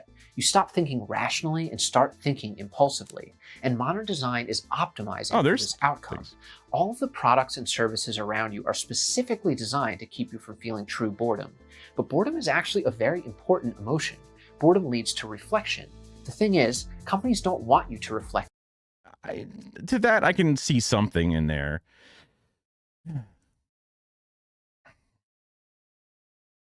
Like, being able to think in your own head during a shower, right? When you're laying in bed at night and closing your eyes, you reflect on things and have a bit of a meditative session. Whether you consciously sit down and try to meditate, or whether you find those shower thoughts, right? There's a reason why shower thoughts are always an interesting retrospective, because it's a moment that you generally are isolated and able to sit with yourself for 15, 20 minutes. And that's a valuable part of our lives. And I guess I've actually destroyed that, because I've been taking my, what is basically waterproof or shower waterproof phones into the bathroom to just, you know, keep watching whatever video I'm watching or whatever. I remember people were like, oh, you shouldn't take your, you know, I'm like, hey, these phones are like IP86 certified, whatever. Like, they'll be fine if they get splashed a little water in the shower and I'm watching a stream or I'm watching a YouTube video. I'll just do it in there. I got to do all my bullshit. I got to take a shower. Why, you know, waste the time watching the video in my chair when I needed to just go take a shower, you know? But I guess I'm stealing that time away from myself. And I should think about making sure I maintain that ability to think about things and come up with ideas and reflect and build stuff. That's a valid point in all of this, what I find to be dumb. The stereotypical culture connoisseur thinks that we're lacking modern Notre Dames. I see what you're saying.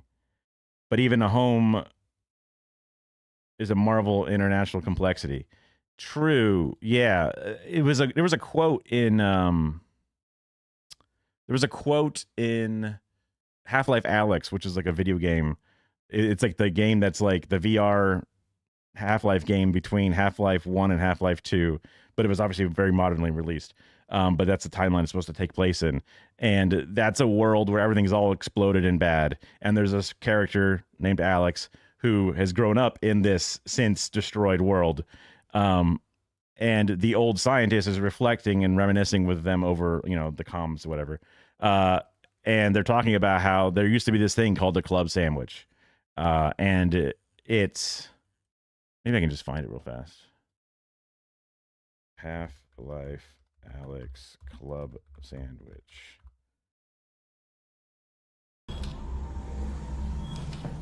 Bandicam. Oh my god. All right, Russ. Really need you to talk again. It's VR, so it's gonna be a motion sick or whatever. But just listen. Be specific. Before. What was life like before the Combine? Ah, excellent. Alex, have you ever heard of a club sandwich? Nope, not once.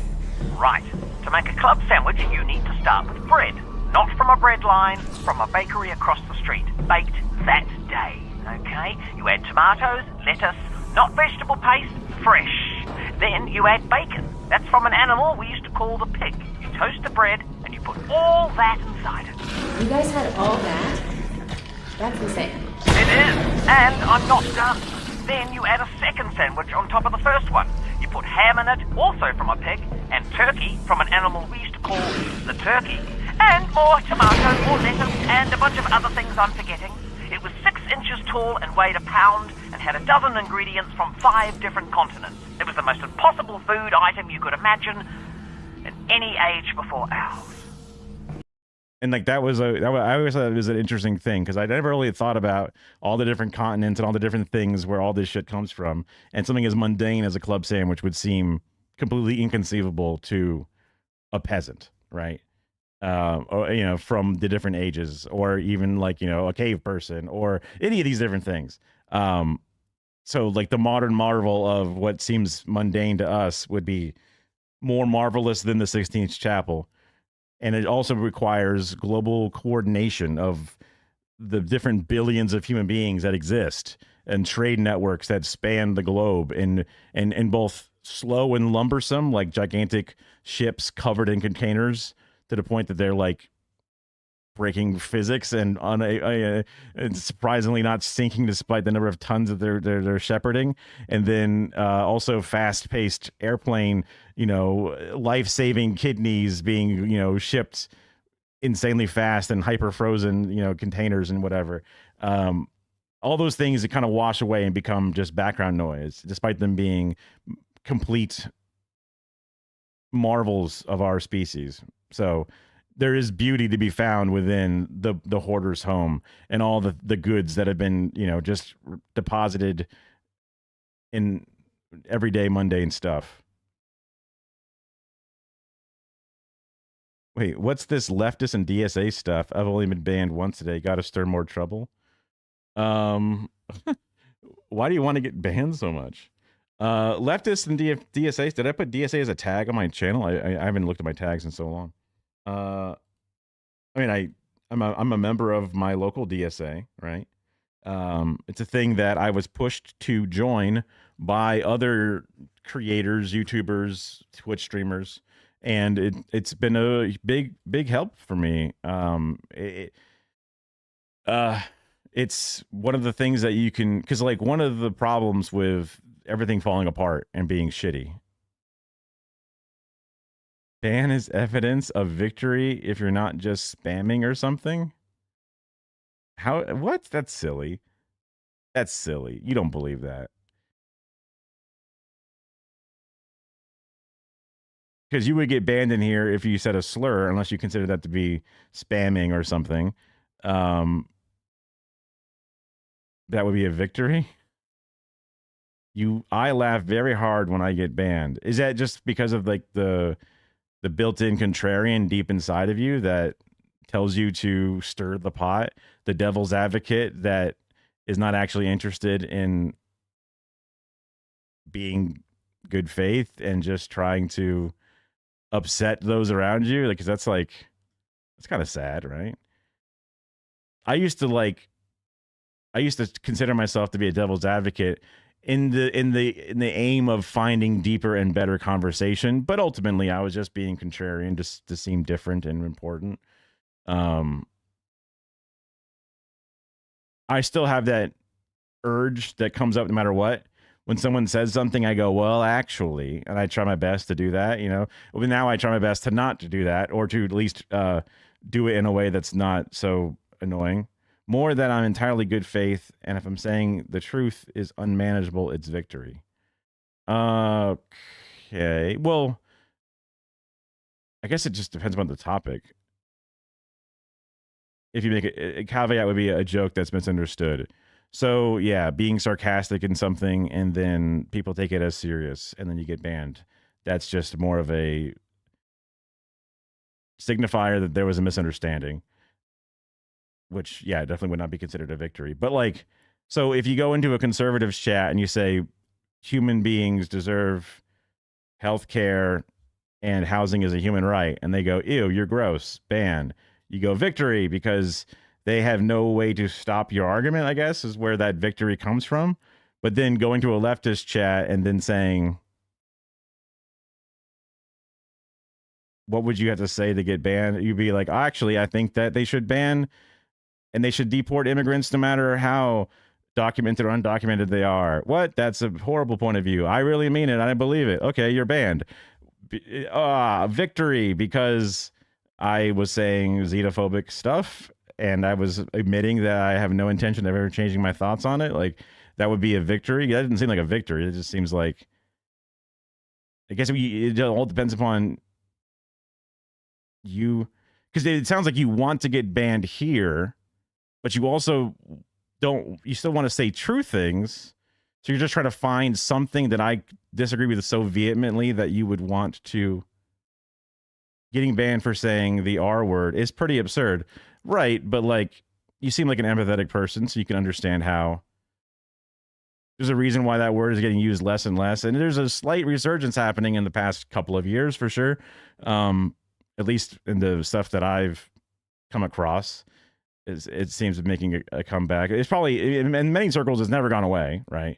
I worked with people who just said it openly, and I'm just like, God damn. Because I was used to what you might consider an echo chamber of people who were trying to be being polite and just not using it.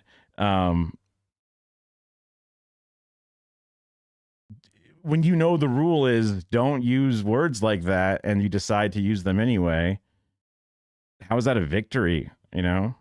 It's like, please don't poop on the floor in here. And you go, oh, yeah.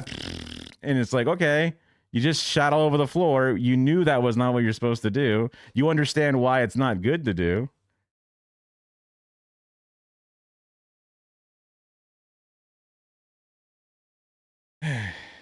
You don't think there are many people who are sincerely hurt by it.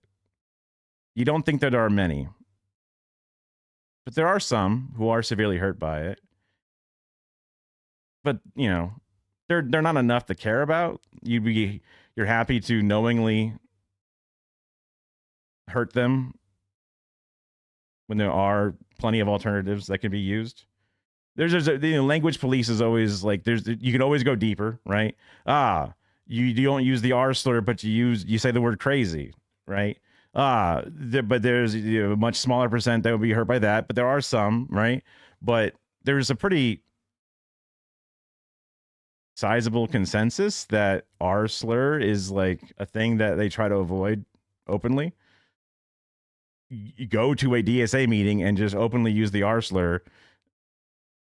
People are like, that's kind of gross, man. I used to defend using gay as a pejorative and say, man, this mouse is gay because the battery died or something. And I was like, I didn't mean that. I won't say zero, but I haven't met one. At that point, I didn't know anybody that would be offended by me using the term gay. Groups are also virtue signal. Is virtue, I mean, the idea of virtue signal as in like they are showing a virtue to signal that they are the good people. They show a virtue to like they show a virtue, which is not even necessarily a bad thing. Like if somebody told me that they don't use the word crazy because that creates a negative connotation towards mental health, I might roll my eyes a little bit, but they're doing it out of a place of empathy and being polite. They're signaling not actually being virtuous. Do you think those people aren't trying to be polite towards those who would be upset by the R word? I'm a good person. Meanwhile, ignore Gaza. Well, thankfully, people in the DSA don't ignore Gaza. So your example is not clearly defining, because the most empathetic people I know in the DSA who would, like me, be upset by the use of the R word used flippantly and without care for those do care about Gaza. So like your example here is trying to imply that we have a blind spot about something, and then we're using our other forms of empathy to like knowingly put a smokescreen over this evil that we're condoning, because it's not really the case. They're just trying to be nice. Like, do you find using dead names to be a good thing because using the person's chosen name or whatever it's considered virtue signaling because actually some other random thing that they believe, like, or they're trying to be nice to the person they're talking to?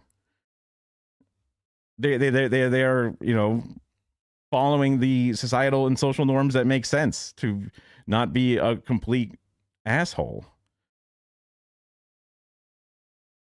I definitely don't see people who are avoiding the R word as virtue signaling. That's just kind of it's a basic common courtesy. It's like me not using gay as a pejorative is no longer me just virtue signaling. It's me understanding that that is something bad. That even if I did not mean it that way, I can't control how people can interpret it. And if I know that people will interpret it that way and just use it flippantly, then I'm stupid because I'm just doing damage to those when I don't want to. And I'm knowing that I'm doing it.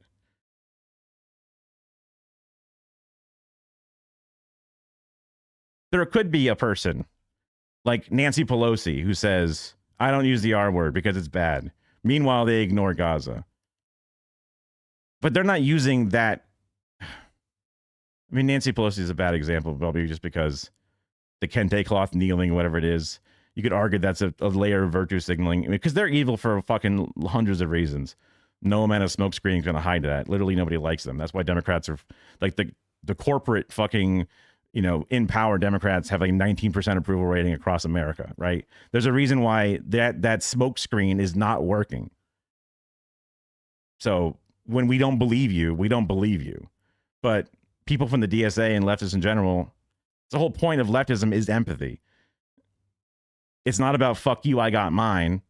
It's not, you know, individual superiority. It's about working together with everybody. You're not familiar with the DSA culture and not referring to it specifically. Well, you were trying to call it up as if to get banned. So I assumed that you were somewhat familiar with it.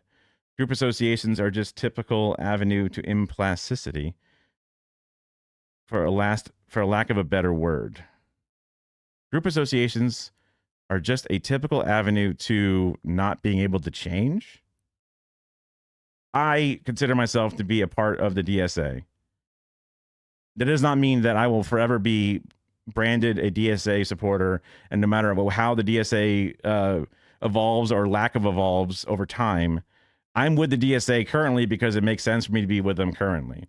If they become too woke for me or become too conservative for me, I just go, oh, fuck that. You know, I'm out, whatever. It's that easy.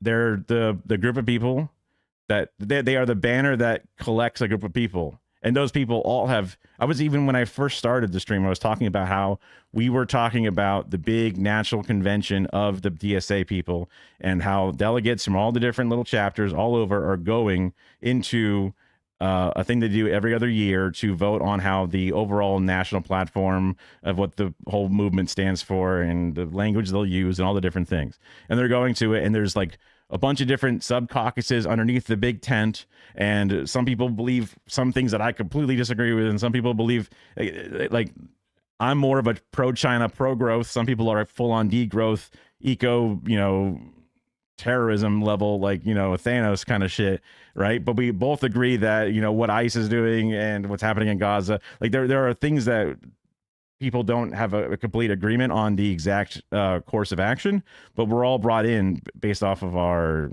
understanding. Like the same way Republicans have the Tea Party Republicans, you got the Libertarians hanging out with the Republicans, and then you've got, you know, basically Democrats hanging out with the Republicans. You got all the different layers, right? Everything's going to be the label. The people that use the label as like a team sport are not generally the people in the leftist movement, just because we don't have a team. Like we're against team sports specifically because we're trying to, at least at this stage, create action. Maybe in a far-flung future where leftism is such a big thing, there'll be people who are just team whatever, and the problems will start all over again. Enter the country illegally. Well, you're ignoring that ICE is specifically not doing that, and I'm sure you're aware. And talking about people who entered the country, and it's used so many times. So they go like, oh, asylum seekers enter the country illegally. They specifically, asylum is following the law, and they are the law that's set up by Donald Trump and other presidents, but Donald Trump specifically.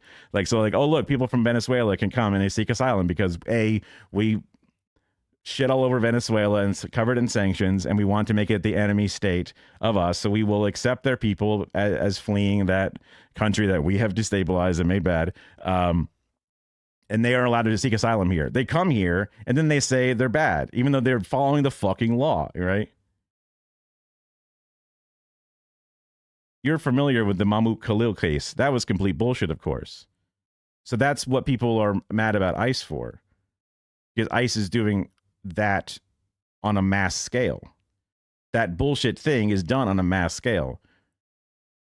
Even like corporate Democrats say, look, ICE, we understand you want to deport criminals.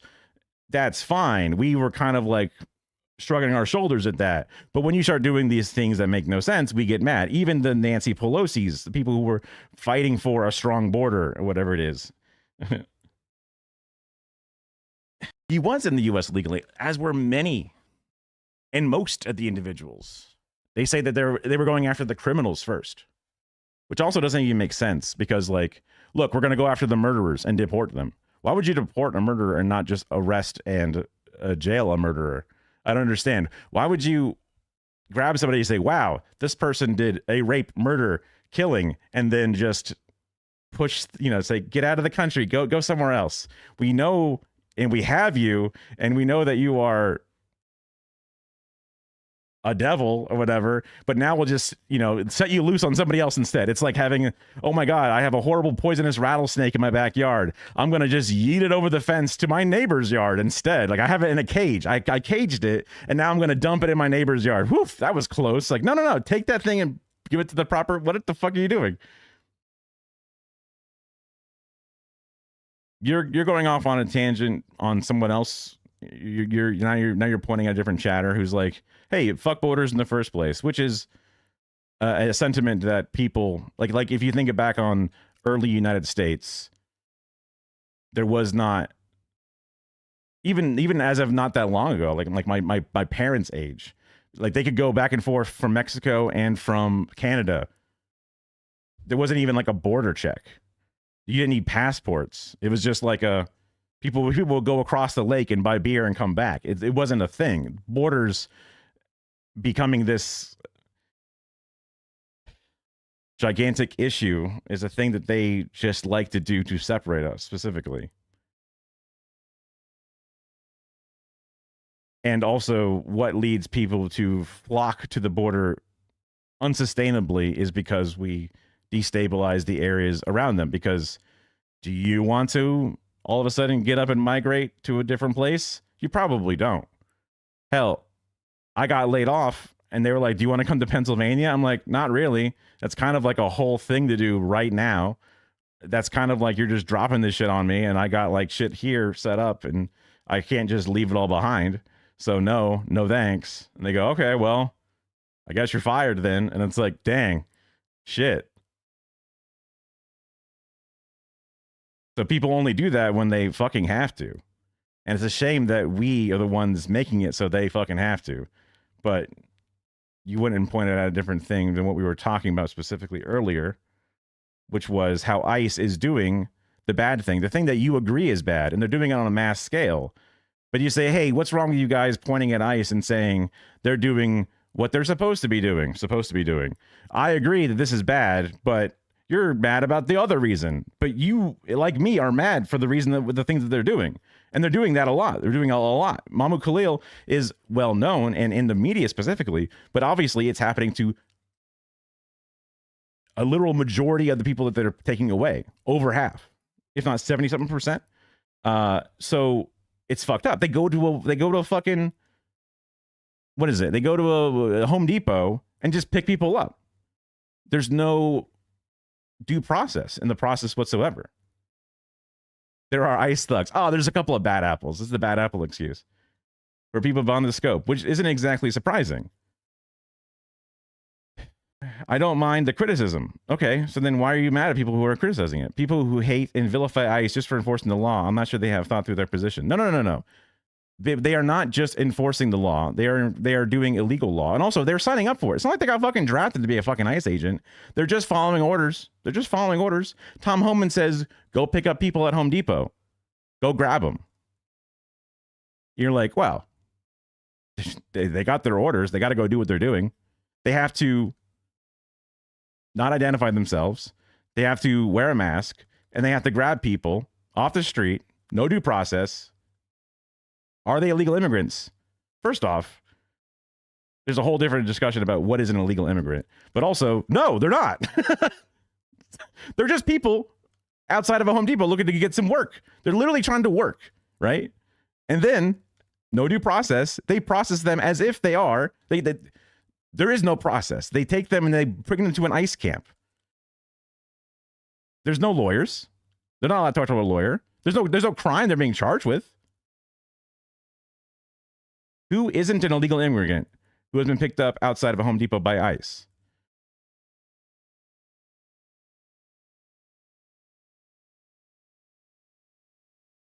Me think.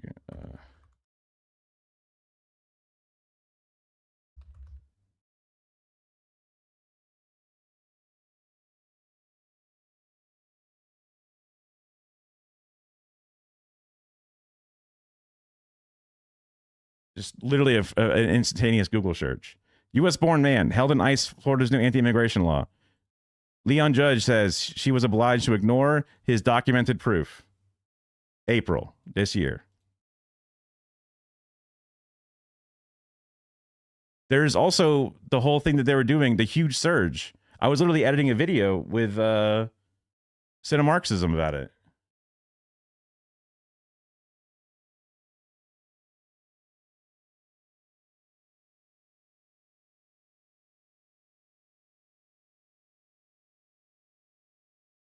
Right now, the biggest issue is that like nobody knows this is going on. Immigration attorneys are calling it unprecedented. Some migrants are showing up to their schedule. U.S. born, dog. What the fuck do you mean? U.S. born. What the fuck are you talking about? Not an American citizen. U.S. born. National born citizen. U.S. born. Born in America. You are a citizen. What the fuck are you talking about? Now you're not following the law. Who's not following the law now? What the fuck are you talking about? Court hearings, only to be arrested by waiting ICE agents. White House official Stephen Miller said he expects ICE to up its numbers to upwards of 3,000 arrests a day. Unless you have media covering this and telling the story, this will just continue to happen, and we will end up with 21 million people being deported. We've been covering over the last week and a half of a new ICE tactic where ICE is, instead of getting warrants, arresting migrants at their workplaces or at their homes. Like, people have learned their rights, and that's become harder for ICE. They call it know your rights. I call it how to escape arrest. So there. Oh yeah, know your rights. I call it how to escape your arrest. I know it's called know your rights. I call it how to escape arrest. What, you have rights? Nah, that's just you escaping this arrest that I set up for you. The new tactic Thanks, is CNN, to call migrants in for a immigration court hearing, and then the prosecution asks the judge. Titles don't mean much regardless.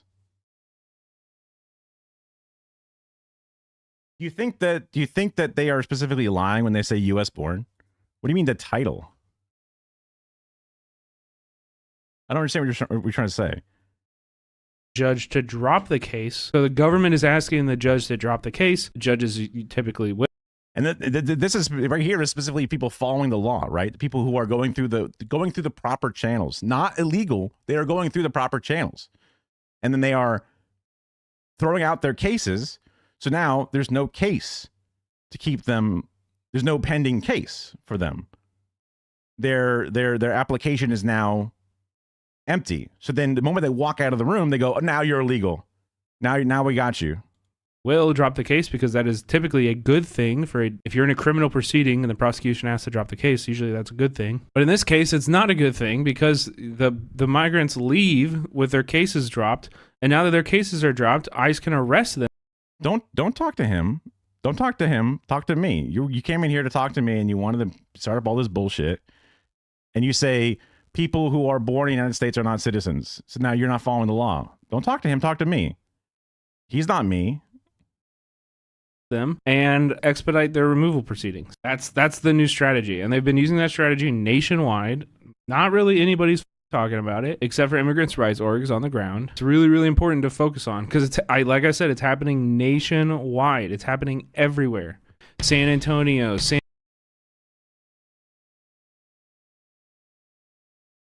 You specifically wanted to talk to me about stuff. You came into my chat to talk about stuff. You're the one avoiding the conversation. You've banned me from your conversation. Therefore, I am victorious. What the fuck are you talking about? You wanted to talk to me. You're changing the subject, trying to talk to some other chatter about something. Why are you avoiding the topic? Saying that they're not a U.S. citizen despite them being U.S. born. You're the one not following the law. You are trying to ignore the facts so that way you feel right about something. You're full good faith. You're not good faith. You know you're not good faith.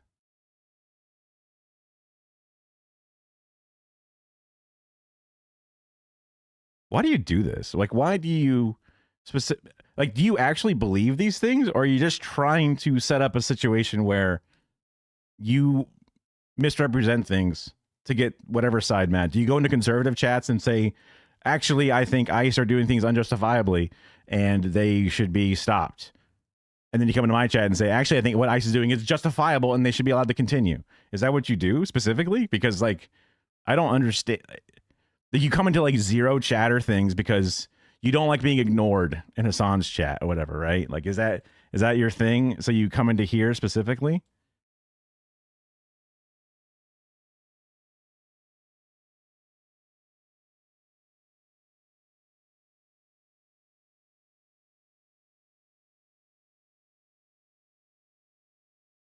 What have I missed? I'm looking at the titles on your screen. They see arrest migrants. Huh? What? My title says convenience is destroying culture.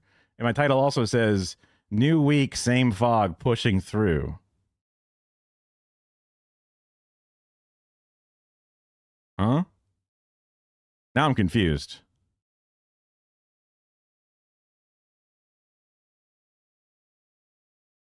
Titles on your screen.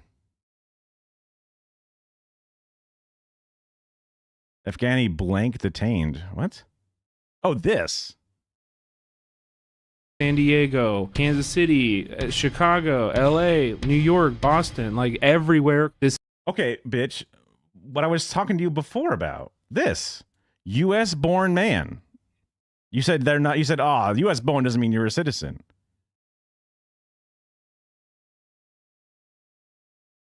I was talking about this before I even played Cinemarx's video, the one that I edited for him, about the topic of them unjustifiably grabbing people.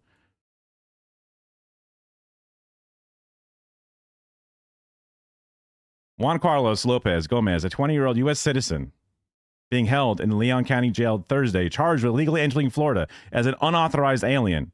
Even as supporters waived his U.S. birth certificate in court. There's your case, dog. A Florida Highway Patrol trooper arrested Lopez Gomez after a traffic stop in which he was a passenger. He wasn't even fucking driving the car. The 20-year-old is set to remain in jail for the next 48 hours. So you're mad about this one too.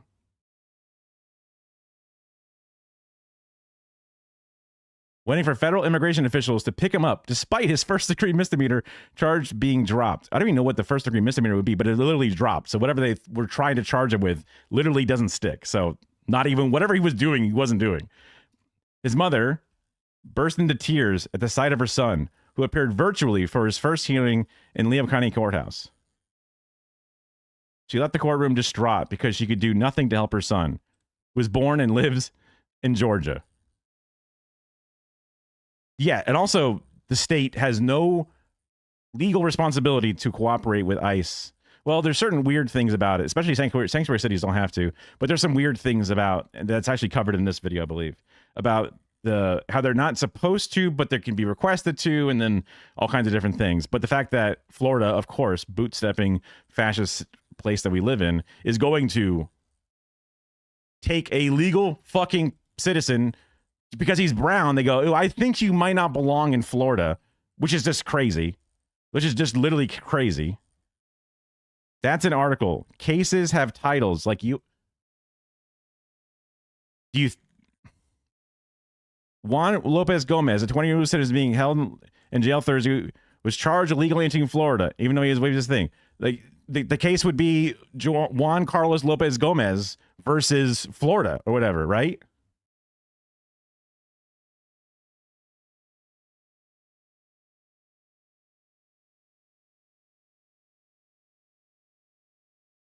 Yeah, it's not in the Supreme Court. And you're like, okay, yeah, the Florida Phoenix is making this up. They found this actor and got her to cry on camera. They made up all these different things and are completely making something up about Florida Highway Patrol officers doing things. Leon County Judge LaShawn Regnus held Lopez Gomez's birth certificate up to the light. They just made that person's name up. This person doesn't exist. If they ever found out, dude, they would defame this fucking thing so hard because this is all made up.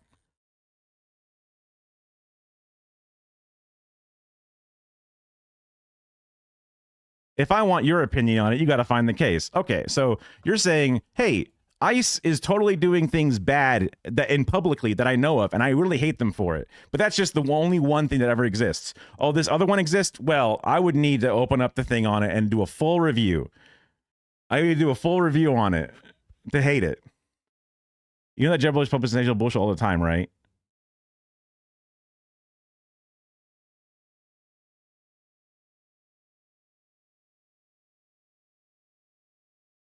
This is a bombshell to me. This is a bombshell to me that completely filled names, dates, specifics, all in here. Hundreds of cases seeing all over, covered by all news outlets. They're all producing bullshit. They're all lying. They're all lying. Layers and layers and layers of it. You believe the Mahmoud Khalil, the Abrego Garcia case? Do you believe that one, or is that all bullshit and lies?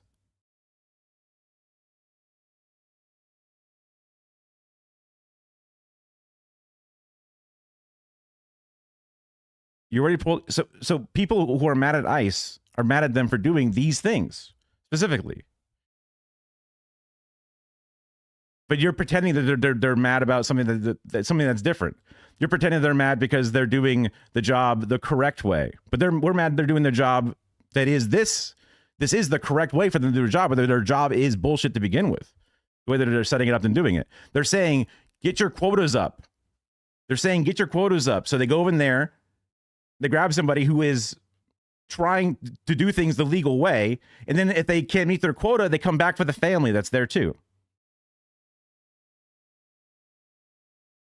I'm not familiar with this case. Is that a problem? It's a problem when you say, why are people mad at ICE? And I say, this is why people are mad at ICE. And you go, well, I don't agree with it because I'm not aware of it. I'm like, well, here it is. And you go, well, I haven't studied it. I'm like, well, this is why people are mad at it.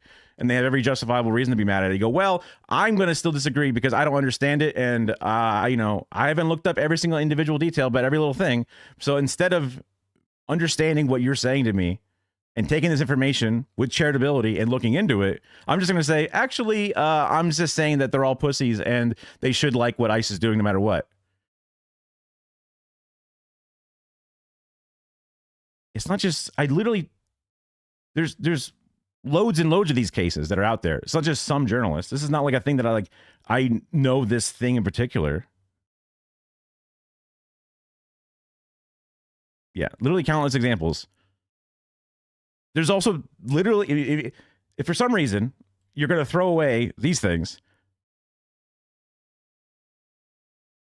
give one. Dog, we gave you one. We found one. What do you mean?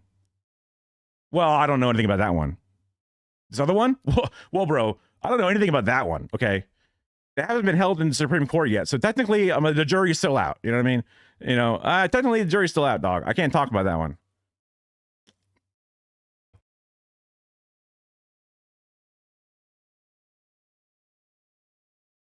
You know what you're doing. You know what you're doing. You specifically know what you're doing.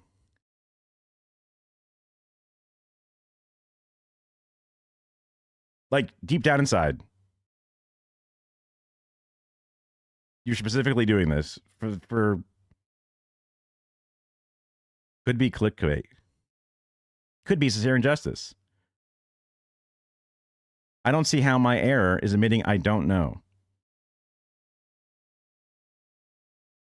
That's where I'm getting at. So I'm just gonna.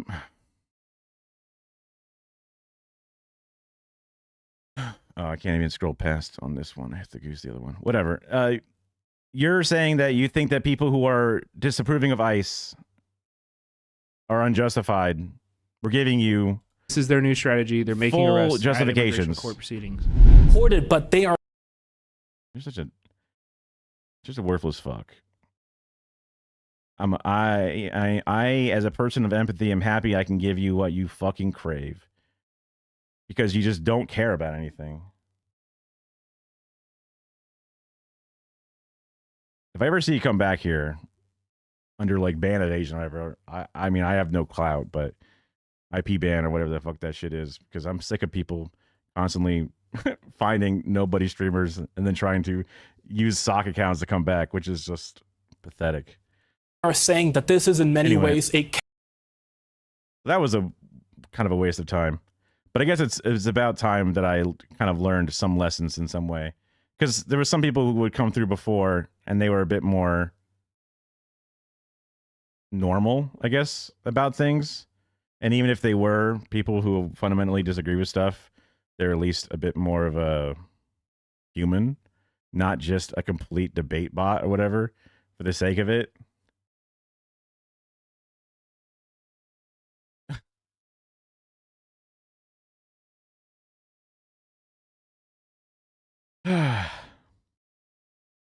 I suppose I need to. Yeah, that's the thing. Constantly denying the source validity while asking for sources and saying, well, that's not a valid source. I want a source, not that source, though. And then you're just constantly searching for sources. And then, heaven forbid, in your constant, trying to find as many sources as possible, find something that's slightly not a perfect source, then now you've discredited every source you've ever looked at. Yeah, that's a good point, though. That's troll behavior. I mean, I've been trying to, whenever I do stuff, just like grab different sources that are good for things. So that way in these situations, I can pull shit up. So a takeaway for me, even though it's not really polite to myself, but try to always find the most sourced things to keep on hand for these moments, because not that they're going to care about it. They're going to say that's a woke magazine or whatever, right? Like, but yeah, annoying. This video also kind of sucks. The convenience is destroying things. This is kind of a slop video. Ah, here we go. This will be a good one for sure.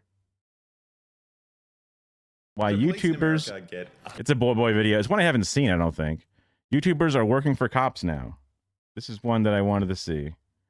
From Boy, and it's going to be good. because we know them.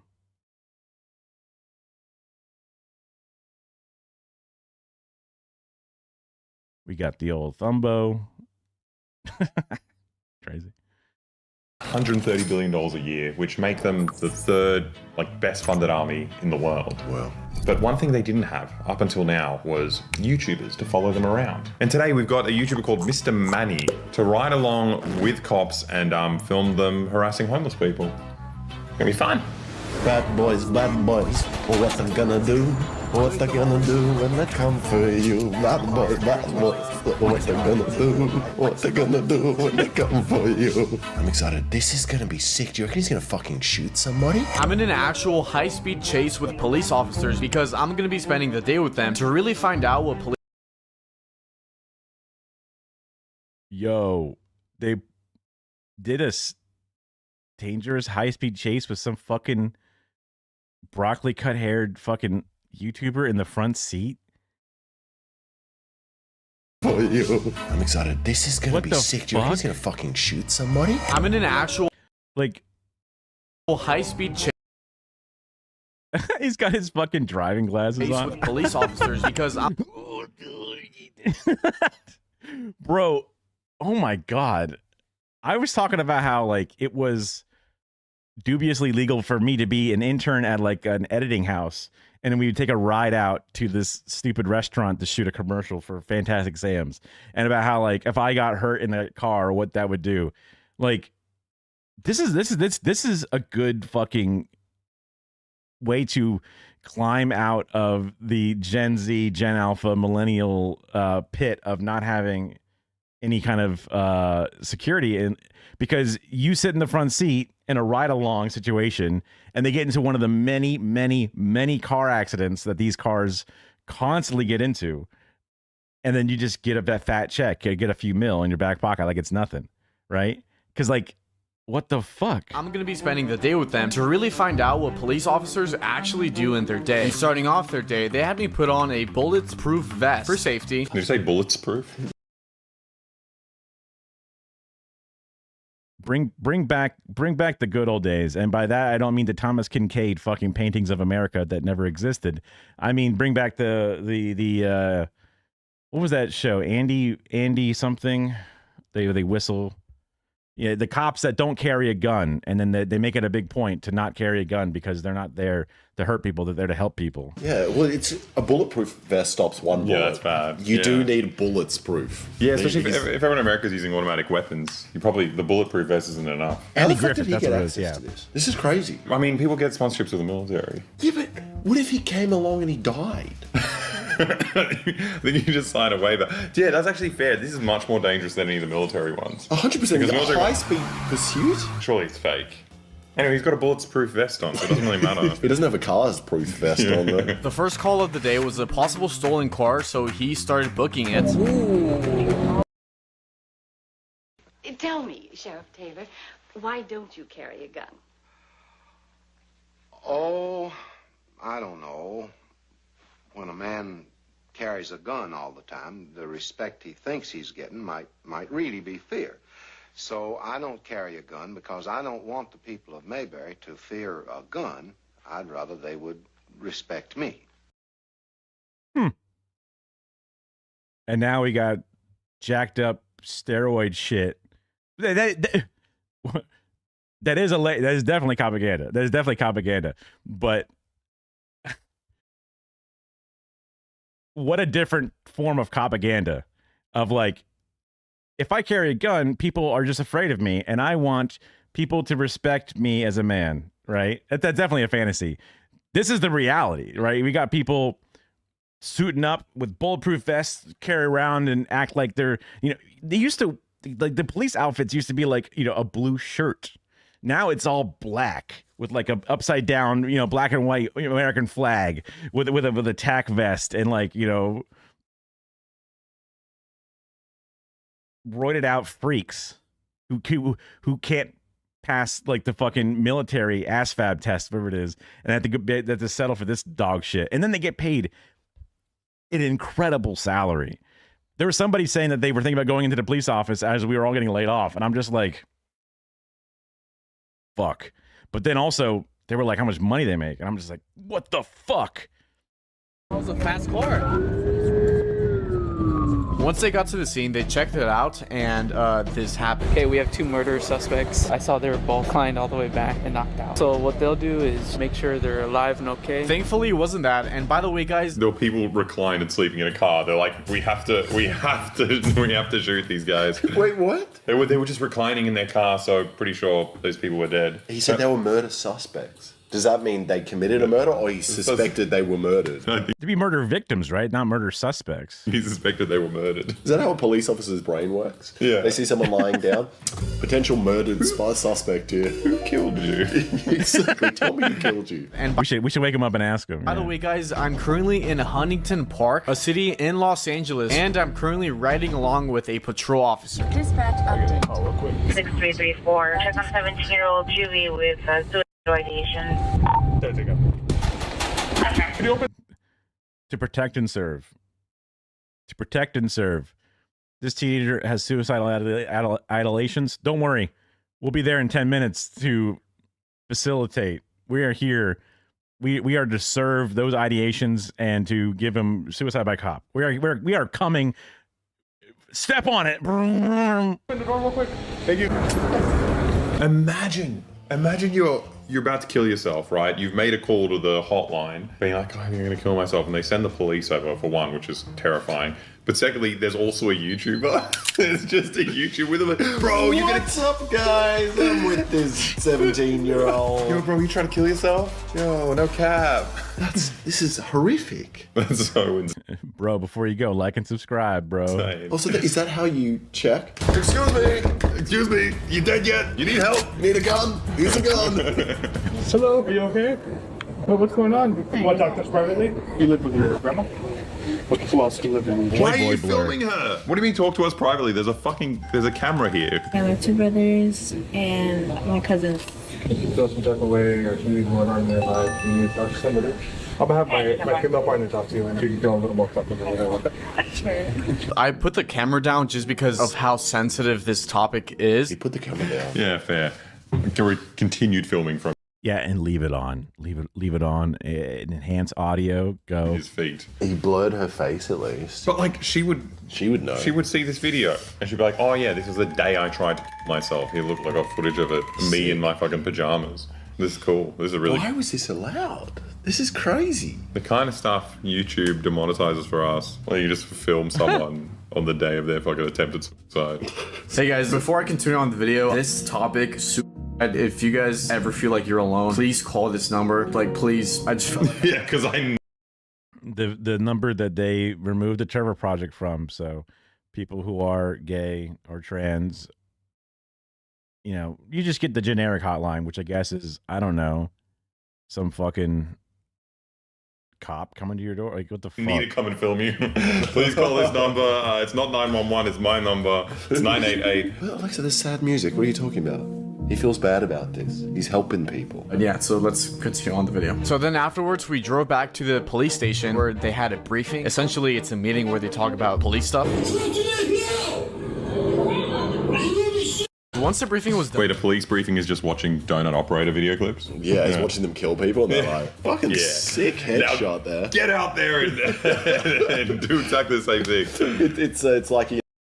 That I remember watching some stuff on like the training process where they try to make them seem like you are the wolf and they are the sheep, or you're the sheep dog, I guess, whatever. Like they try to make it out like everything out there is knives pointed at you.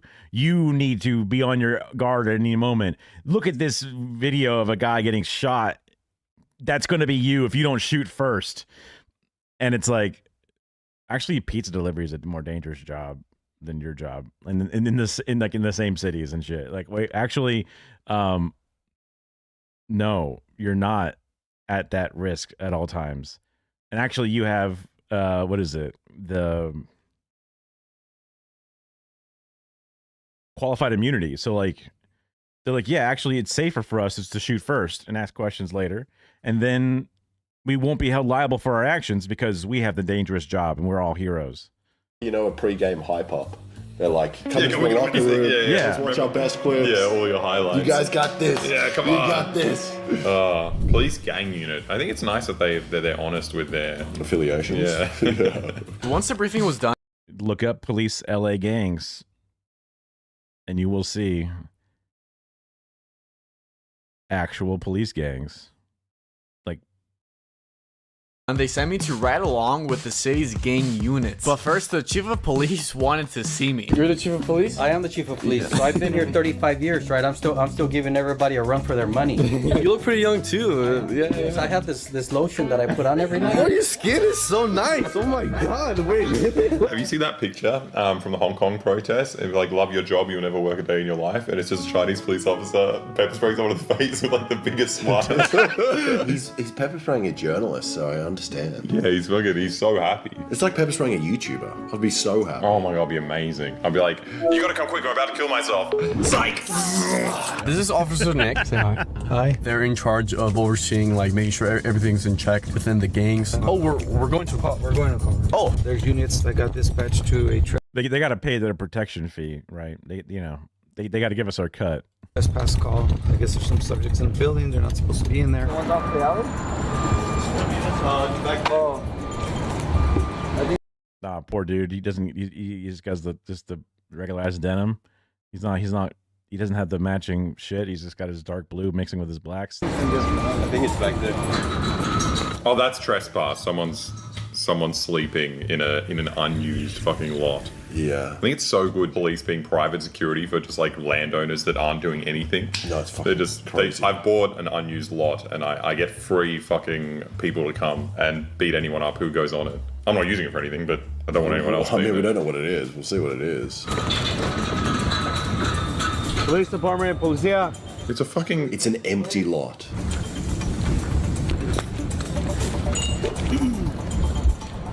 I'm so glad someone's protecting this property here. Also, there's like so many police officers sent out to this. Oh, God bless. This is beautiful. I cannot believe these people have decided to set up shelter in a locked up place where other people can't get them. Okay, can you walk out here? Can you walk out, please? Okay, come outside. Come on. What's your name? Ken. Don't want you to pull anything out, Herb. Oh, no, big for me to hurt you, no. The owner of the place was really cool about letting her grab her stuff, but then the second homeless, while they were searching him, they found a literal knife on him. A knife. He owns a knife. This dude covered in guns. This man owns a knife. Therefore, we had to execute him on the spot. Literal knife. A literal knife. The guys covered in guns found a literal knife. But also, it's so funny because you're also like it's just like on his It's not like that he was like also brandishing it to defend his property, whatever, defend his homestead. No, it's just a thing that they crawled all over his body to try to locate. As they. essentially busting into someone's house. It doesn't mean he took that knife out to use it on you. He just has a knife, like most houses do. If you cook anything or you're eating anything. Also, you're sleeping on the streets and you're getting harassed by people all the time. I want to understand you want to fucking sleep with a knife on you. Yeah. The other homeless, I love calling someone homeless. It's like calling someone a Chinese or something. Yeah. You have the knife, you guys.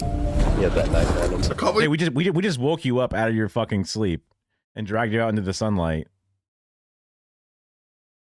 Sir, you're not talking to us and explaining everything. It took me fucking 2 hours for my brain to fucking wake up. You get fucking handcuffs on you. The dude just woke up. Excuse me, so you have a knife in your house? You're getting handcuffed. This is crazy. You guys handle that very like humans, like not aggressive at all. It was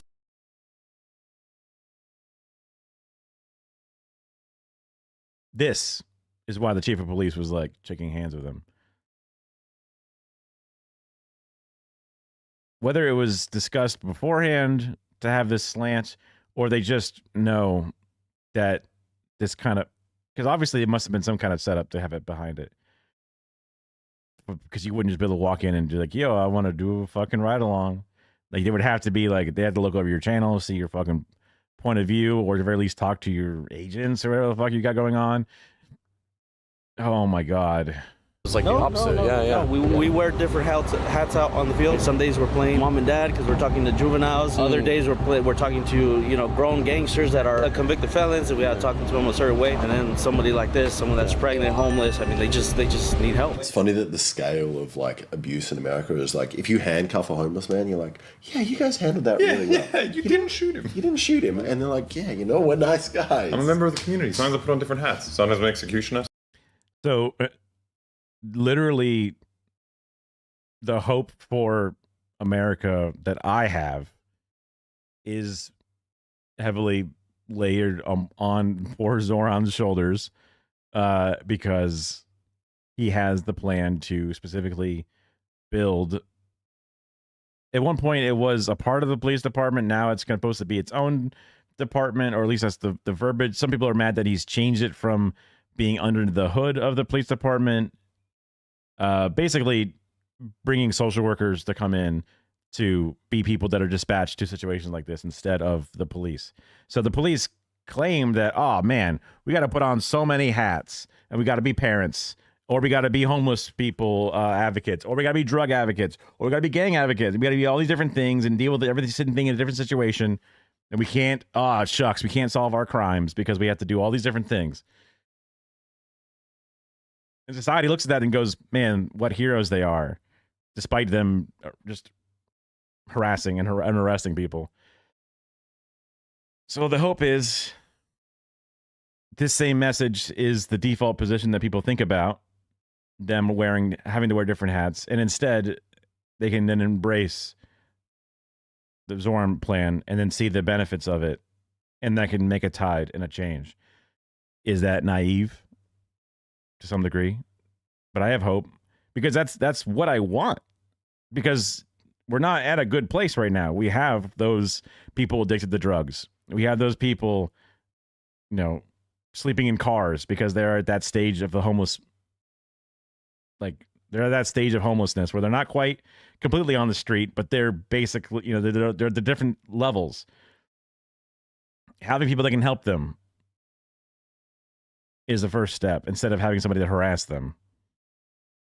Also, it would save money because it's just more effective. Because locking that person up, putting them in the jail is doing what for them? It's doing nothing for them. It's literally doing nothing for them other than making things worse. So that person's problems are getting worse. We're spending money making their problems worse. So then the next things that happen are going to be even worse. Instead of paying less money to have someone go in and actually help that person get better. And when that person gets better, not only are they going to cost us less money because of needing to be in jail less, but then also be a contributing member to society, getting a job, paying taxes, all those good things.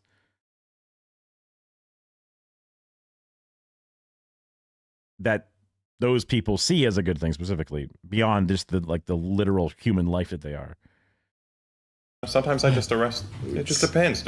Somebody like this, someone that's pregnant, homeless. I mean, they just need help. Candace, here's some water. This is where you can call 24/7. If you decide you do want some help, then you can do it. Okay? You're gonna be good. Yes. Oh my god, they are YouTubers. They just filming an interaction. But here's some water. She got out, but the other guy with the knife, who knows where that guy is? He's gone. He's dead. But also, where's she going? All her shit is in there. What? She's carrying a stack of papers. What is that? Sandpaper? She's actually an accountant. Yeah. It's pretty sad. We're not robots. We're human. You feel bad for them, but there's nothing you can do. As much as you want to try to help them and give them the resources that are available to them. I just think they're really dumb.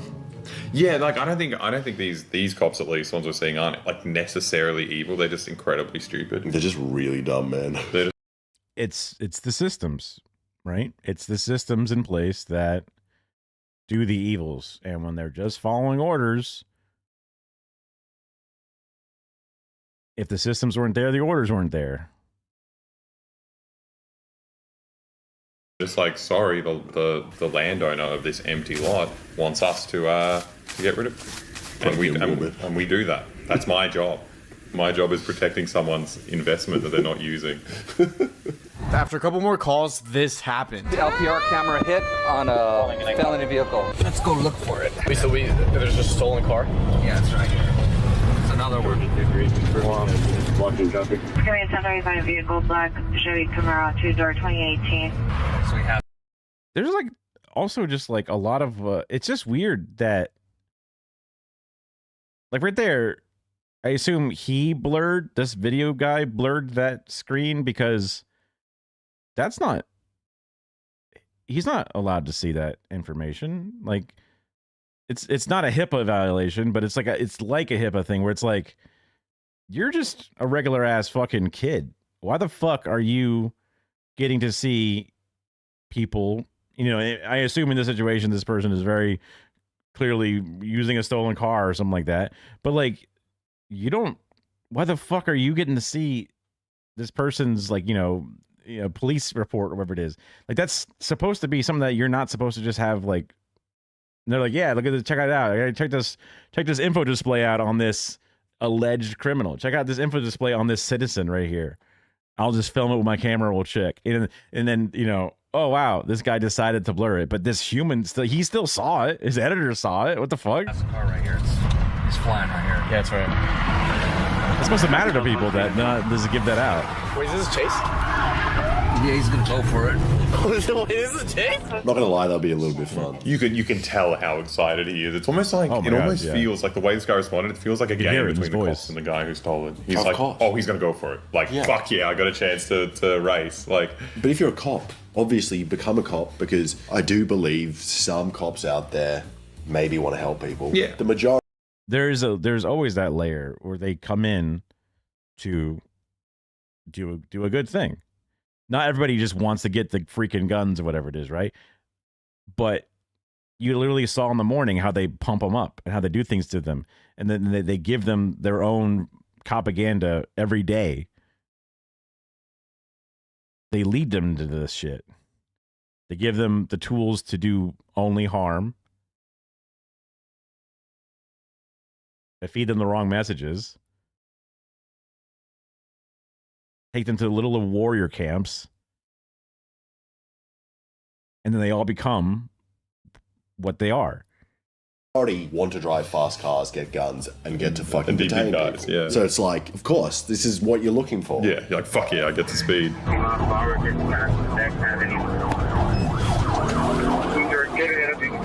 It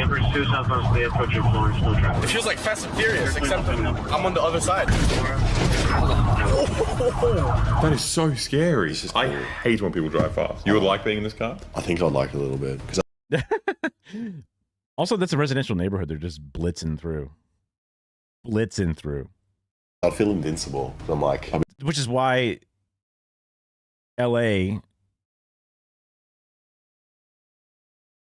has rules about how close you're supposed to follow or not even follow people for a high-speed chase. There are places that literally don't allow cops to do a high-speed chase because you're going to just cause property damage, which they seem to care so much about, and also you're going to cause death. The guy stole a car. The punishment's not supposed to be death. And also, the random bystander that they slam into should not be getting death. And you chased them to do that manslaughter. Like, what the fuck? You're causing more damage. There's I guess I'll find the proof of the studies, but there's things that say like high-speed chases do more harm than good. I mean, a cop car. Is this like a sedan though? Surely it's not the same as crashing in it. You're dying. You got a crazy guy fucking driving it. Yeah, you're good.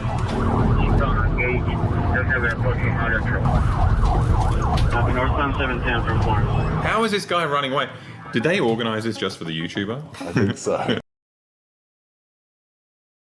Literally last month, problems presented by police and vehicle pursuits, literally from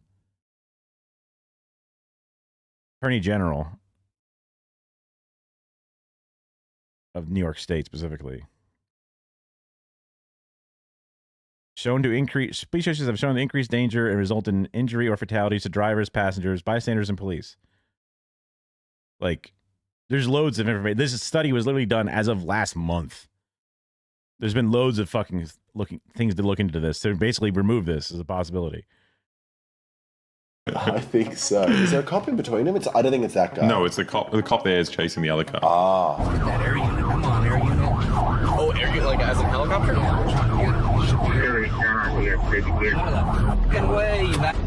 I don't think this is fake, Alexa. No, this they wouldn't set this up for a YouTube This is video. incredibly dangerous, unless he's not actually Yeah, driving but cops. fast. Who's gonna get them in trouble for it? I don't think They're cops the could only do- guys who can That's do crazy. something like this. Maybe. He's over there. Air unit, what's your ETA? Is he gone? Where's the air unit? Yes! That's. I didn't know you could get away from cops. I only see the videos where they get caught. They get away. In Australia, they have a rule: if you go over a certain speed for a certain amount of time, they have to call it off. But in LA, they have choppers though, so you can't really get away. How do you get away? They didn't get the chopper out in time. That's why he was like, "Where's the air unit? God damn it!"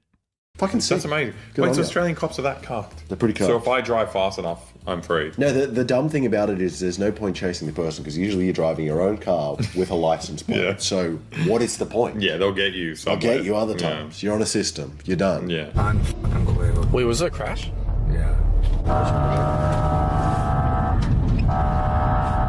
Did you crash into him? He crashed into me.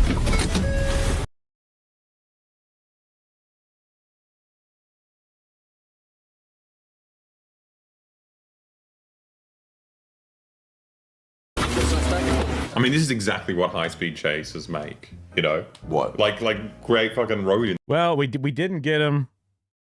We blocked a bunch of roads, and then he crashed into me. As I sped through an intersection, and then he crashed into me. Incidents. If you can ID the guy and you know everything, you just go find him. Yeah, because otherwise that's why they call it the chases in Australia, because they causes either the person to drive into someone or the cops to drive into someone. Yeah. They went reverse. They started going reverse. He teased it into my unit. Oh shit. Someone reversed into the cop car. That's so funny that you're speeding like at 140 kilometers an hour and someone reverses into you. It's like, I feel like They're backing out of their fucking driveway or something. Well, he hit me.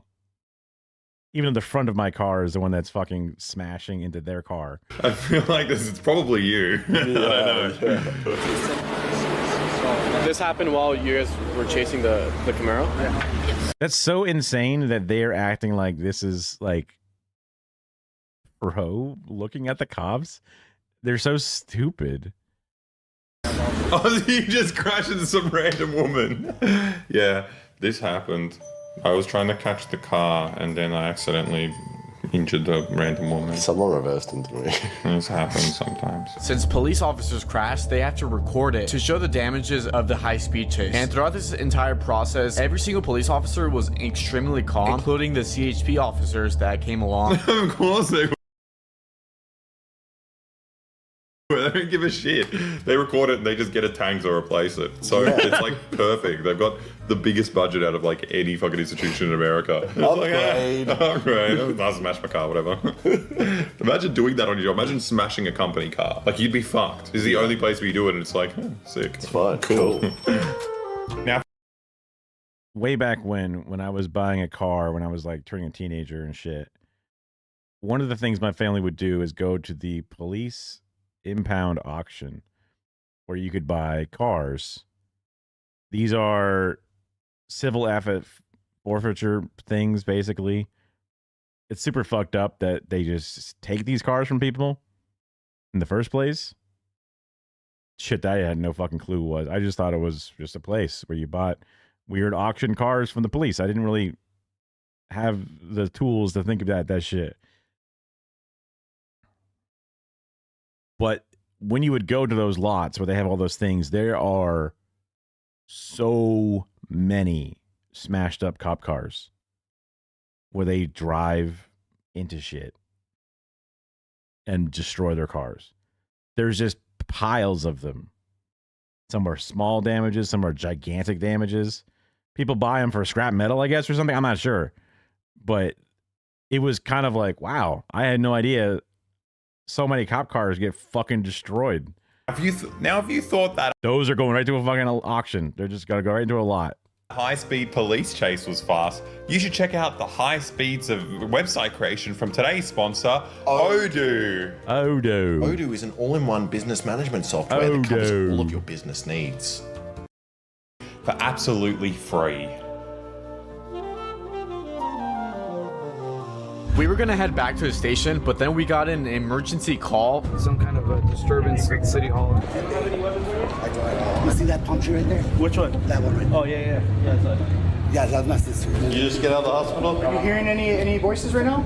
Not at all. My nephew was on top of on the roof right now too. Okay. Well, have you ever been diagnosed with schizophrenia? Okay, so you have schizophrenia? He was saying his house was like, his family was like. He's saying that his family was up there in that palm tree. Is that? Oh, up in the palm tree? Yeah. Just let him in the palm tree. Yeah, come on. Who's using that palm tree? If he can get up there, he deserves to stay up there. Yeah. But also, like, what issue to society is that? This guy thinks his family's in the palm tree. No. You just chill at the palm tree. Why is he in handcuffs? In what world does this guy need to be in handcuffs? There's fucking 20 of you. I mean, if he was being violent or beating people up, but no, I think he just wanted to talk to his sister and they wouldn't let him. It's weird that the police and the fire department deal with this when it should be paramedics, nurses, or social workers. Yeah. Like, I'll be honest, it was sad seeing him like that, and It was sad. But he agrees, and he's hopefully wants that social worker thing. I sure hope this random ass YouTuber doesn't start making, anti-Tyler, Tyler Rivera style shit where they say that actually the cops are better at it than social workers. that made me later on. wonder if that affected Nick. I'm not gonna sugarcoat it. Psychologically, emotionally, how do you handle that? That kind of brings us down a little. No training on how to deal with these situations. They just go, I don't know. We just handcuff you. We'll put you into a fucking pain position. And, oh my God, did you try to assault me? Are you resisting? Hold on. Keep hitting. Shock him, stun him. That'll help him. I feel so bad for the police officer in that Yeah, situation. how do you handle that? How do you handle handcuffing that man? Yeah, handcuffing that man, having to listen to his sad story. Oh, horrible. It's like this emotional roller coaster. So now we're gonna eat lunch. Damn, bro. Shit. Fuck. Damn. Man, I feel bad for you right now. They must be bringing the vibes down in this place. Shit. But first, Corporal Mike wanted to give me a quick tour of the police station. Oh wow, I've always wondered what it's like. This is basically my first time inside like a police station. He's very cute. He's cute. He has nothing to say. No. He's like, we're going to a police station. He's like, I'm in a police station. Wow. I always wondered what it was like in a police station. Wow. Great to meet you. Hi. Like if I call 911, this is where they. Oh, you pick up the phone. Wait, what's the Yellow Lives Matter? I was seeing that same I've never thing. seen that. Piss lives matter. What the hell is that? Yellow Lives Matter flag. What is that? Thin Yellow Line is created to bring awareness to slow down, move over laws. I love that, like, how little they care about Black Lives Matter, that they think it's just like a meme. Like, police, the people who are executing black people are like, well, we could use it for being nice to pedestrians. Okay, you do a million different kinds of lives matter. Every kind of life matters. So this is Miss Reyes. She's our jail supervisor. Great to meet you. This is usually. That's so funny.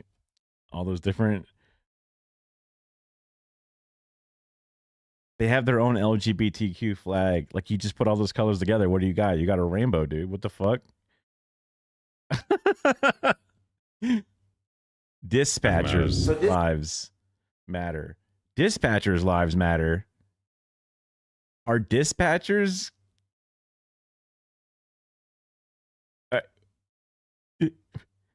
Where are the dispatchers' lives feeling like they're not being met? Where's the unjustifiable deaths of the 911 operators? They were dying in groves that we're not aware. Huh? Is it because they don't get mental health benefits because they deal with stressful situations as their entire job? Is that what we're referring to? Because that's the only thing I can possibly think of.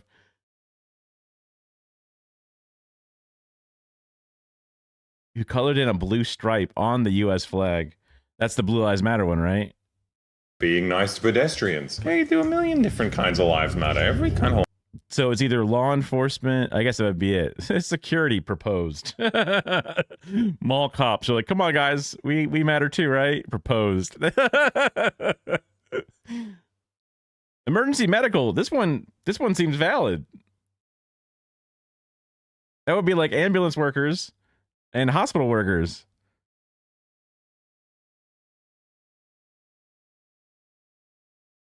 Corrections. Fire service lives matter. Hell yeah, they do. Fire service. No one says fuck the fire service. Everyone says fuck the police, right? There's a difference.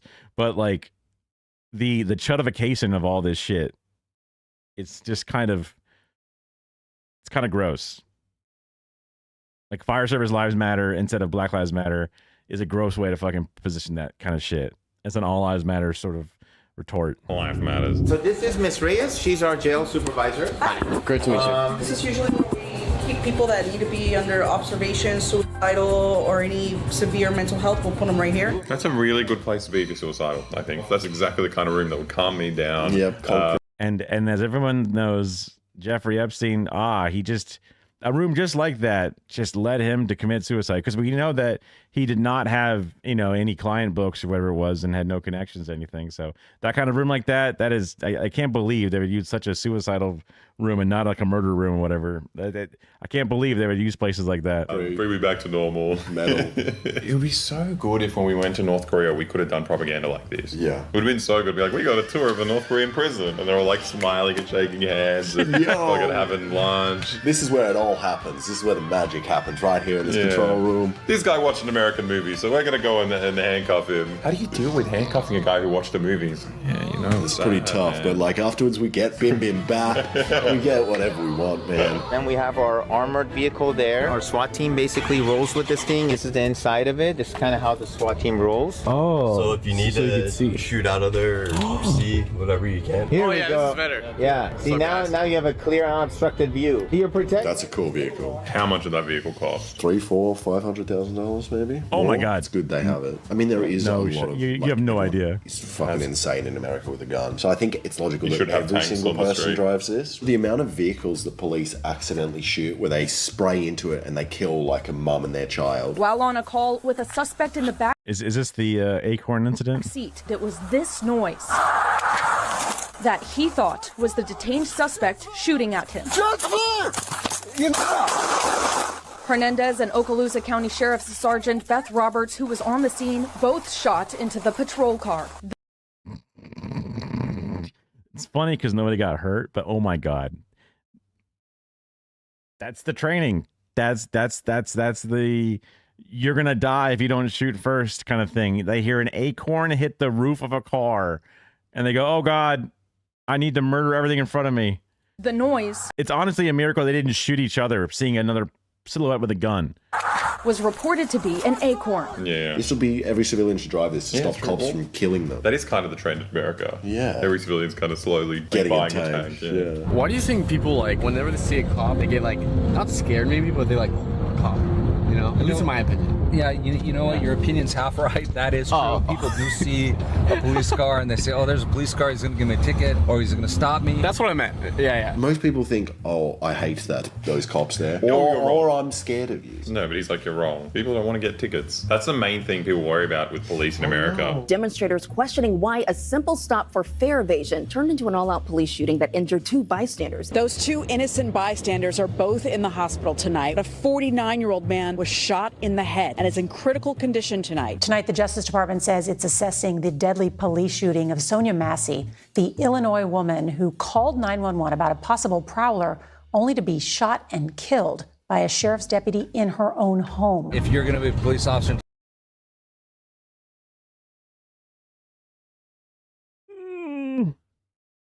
2024, you really have to be have communication with the public and understand that this is a customer service job. This is a public service job. We have to be able to help people and talk to them and respect them just like we demand respect. Imagine if They have like the line to say, but they got. I mean, are they like the other fucking random letter fucking chatter who just like thinks that they're not doing the opposite of what they're saying? If you call it like other public service jobs, like let's say you order food, you call them up, you're like, I want this meal, and they come over and they kill you. Yeah. You're like, sorry, Yeah. accident, Stressful job. Yeah, it's hard in America going to people's houses, doing house calls. You never know who has a gun. Oh, no. Those pizza delivery people just have to fucking shoot you or your dog or something. Exactly. It's not safe. It's not safe to deliver pizza to your door. No. They're saying my line about how pizza delivery drivers have more deaths on the job, more dangerous job than police do.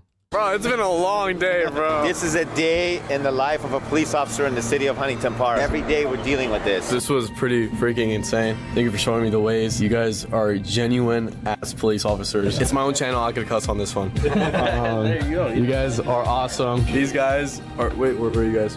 Oh, yeah. That's it. This is just like the YouTube version of like, you know, like a fucking, I don't know, like what's it called where you go to school and you have to present something, show and tell. Show and tell. This is like a child doing show and tell, but it's a YouTube channel. Like it's just like, Yeah, it's pretty freaky. this offers nothing to the world. Massive respect to this guy because he did something not many media reporters would probably do. Put the camera down and stopped recording when things got personal. He was recording the recording whole time. He put the camera down because the woman was talking about her personal life, which was a very sensitive topic. You say put the camera down in terms of like he's filming, he's like, I'll continue filming, but I'll put the camera down low. Still pointed at you. Well, it's funny that he did the shout out for the suicide hotline because like if you were to upload this, YouTube would give your channel a strike and they'd be like, you have to have an explanation or some kind of, if you're dealing with this kind of stuff, you Make have it educational. Yeah. People don't realize that the reason why some cops can be so rude and impatient is because they don't know who they're talking to or what their intentions are if that person is cornered and they have nothing to lose. I mean, you're the one who's cornering them. This person was asleep in a tent. People love it. This actually works. It's like proper propaganda. It's all idiots. That's the gross part, is that. But those same gross people nod along when they say we have to do all these different jobs. And again, the hope, the Zoran campaign will be able to. It's going to try to get stopped 100 times before they can actually ever create that division. They're already kind of told they're not allowed to put it inside of the police department directly because then they would get told it's defund. I hope that they do put it inside the police department because those are funds that they do have much more control over. And then it's having to create a whole new department. You can just build it inside of one that already exists. And the budget's already gigantic. So it's just easy to just. There's plenty of resources for it, basically. Well, that was fucking shit. I think I like police officers a little bit more after watching this. Why? Well, because they make content. I find them more relatable when they stop a homeless person on the side of the street being like, here's some water, like and subscribe. It just reminds me of me. Their job looked a lot easier than I thought it was going to be. I thought they were going to play it up because I know being a cop is fucking a shit job. Yeah. That guy made it look very easy. Maybe it's Everyone very was easy. smiling, laughing, eating donuts. And crashing cars. And crashing cars. That's what I'm saying. They get the You're talking about like you never know who you're going to bump into. Every single interaction today was like completely harmless people that the police use excessive force on. I love that. I think it's a child, a homeless pregnant woman, a schizophrenic man, and then a non-existent car chase. Yeah. Great day, everybody. Classic day. Job done. Let's go eat some donuts. Bad boys, what you gonna do? What you gonna do when they come for you? So if you Awesomenauts edited the video. like that video, feel free to go to our Patreon. It's only $5 a month and you get the same kind of video every single month behind a paywall, completely free. But if you didn't like that video, we're gonna get in the car. We're gonna put our sirens on. We're gonna drive down to your house and kick down your door. We're gonna get in. Yeah. We're gonna tickle your feet. Yeah. Well, boy always does a good job of making a good video. I miss their streams. They used to stream on Twitch for a little bit before they showed their penis. Oops. I think they were just looking for an excuse to stop doing it because they were doing it as kind of like as a trial or whatever it seemed. And I guess that leaves more space for the small babies like me.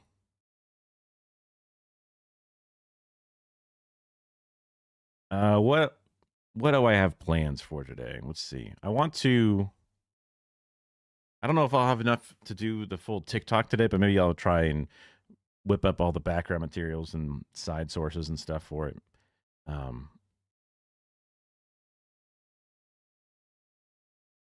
think it's a pretty decent idea. We'll see if it actually is good. Terry Chandler, Terrence Parker, Frankie Bit of a imperfect day. Late start. Jocelyn Brown. Felt a little tired. Mostly because take your medicine when we need to, dumbass.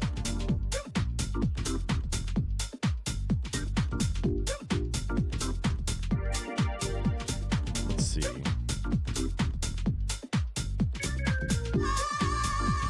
Might as well raid into Jay Marianne. Well, only got 2 viewers. Maybe it's not worth rating. I don't like rating when it's just too few. I mean, 3 or 4 is not that much different than 2, let's be real. But when it's 2, it's just a little too light, a little too small.